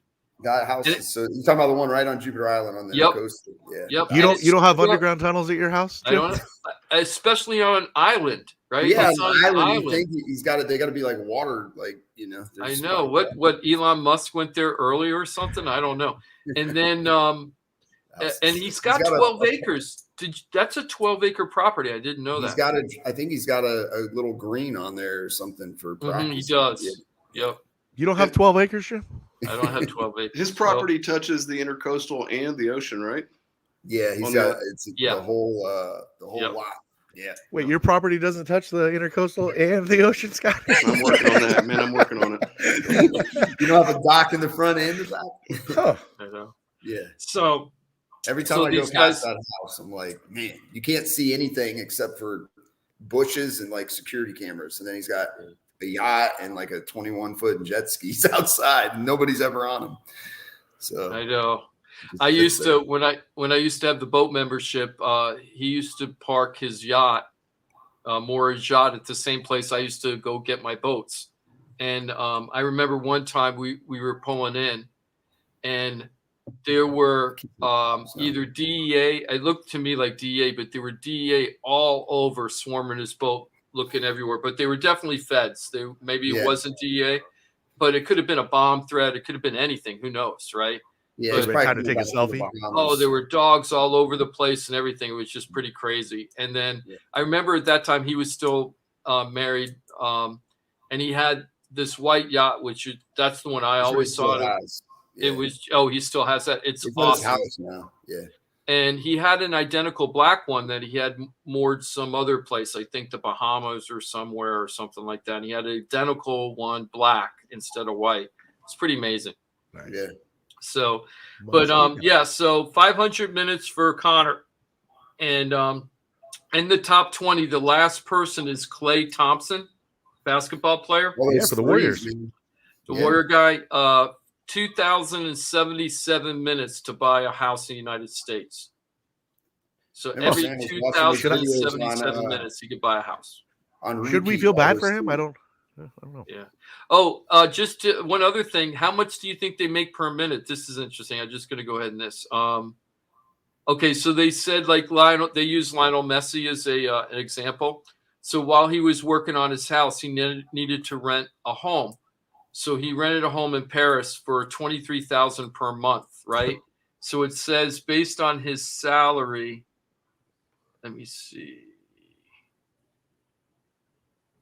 He would have to put in an hour and a half of work to afford the $23,000 a month rent. So an hour and a half, he makes $23,000 every hour, every 90 minutes he's working. I should have stuck to soccer. I should have stayed with soccer. Beautiful.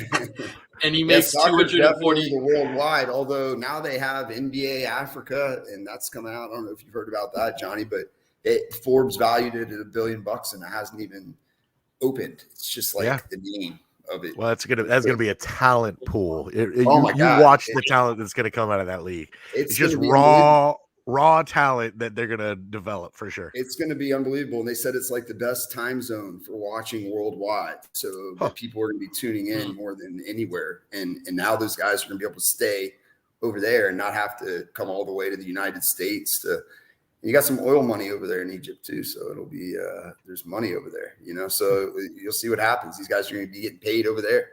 So see what happens with the shift in it or how they intertwine the NBA here and that. And, I'm excited to see. It's gonna be interesting.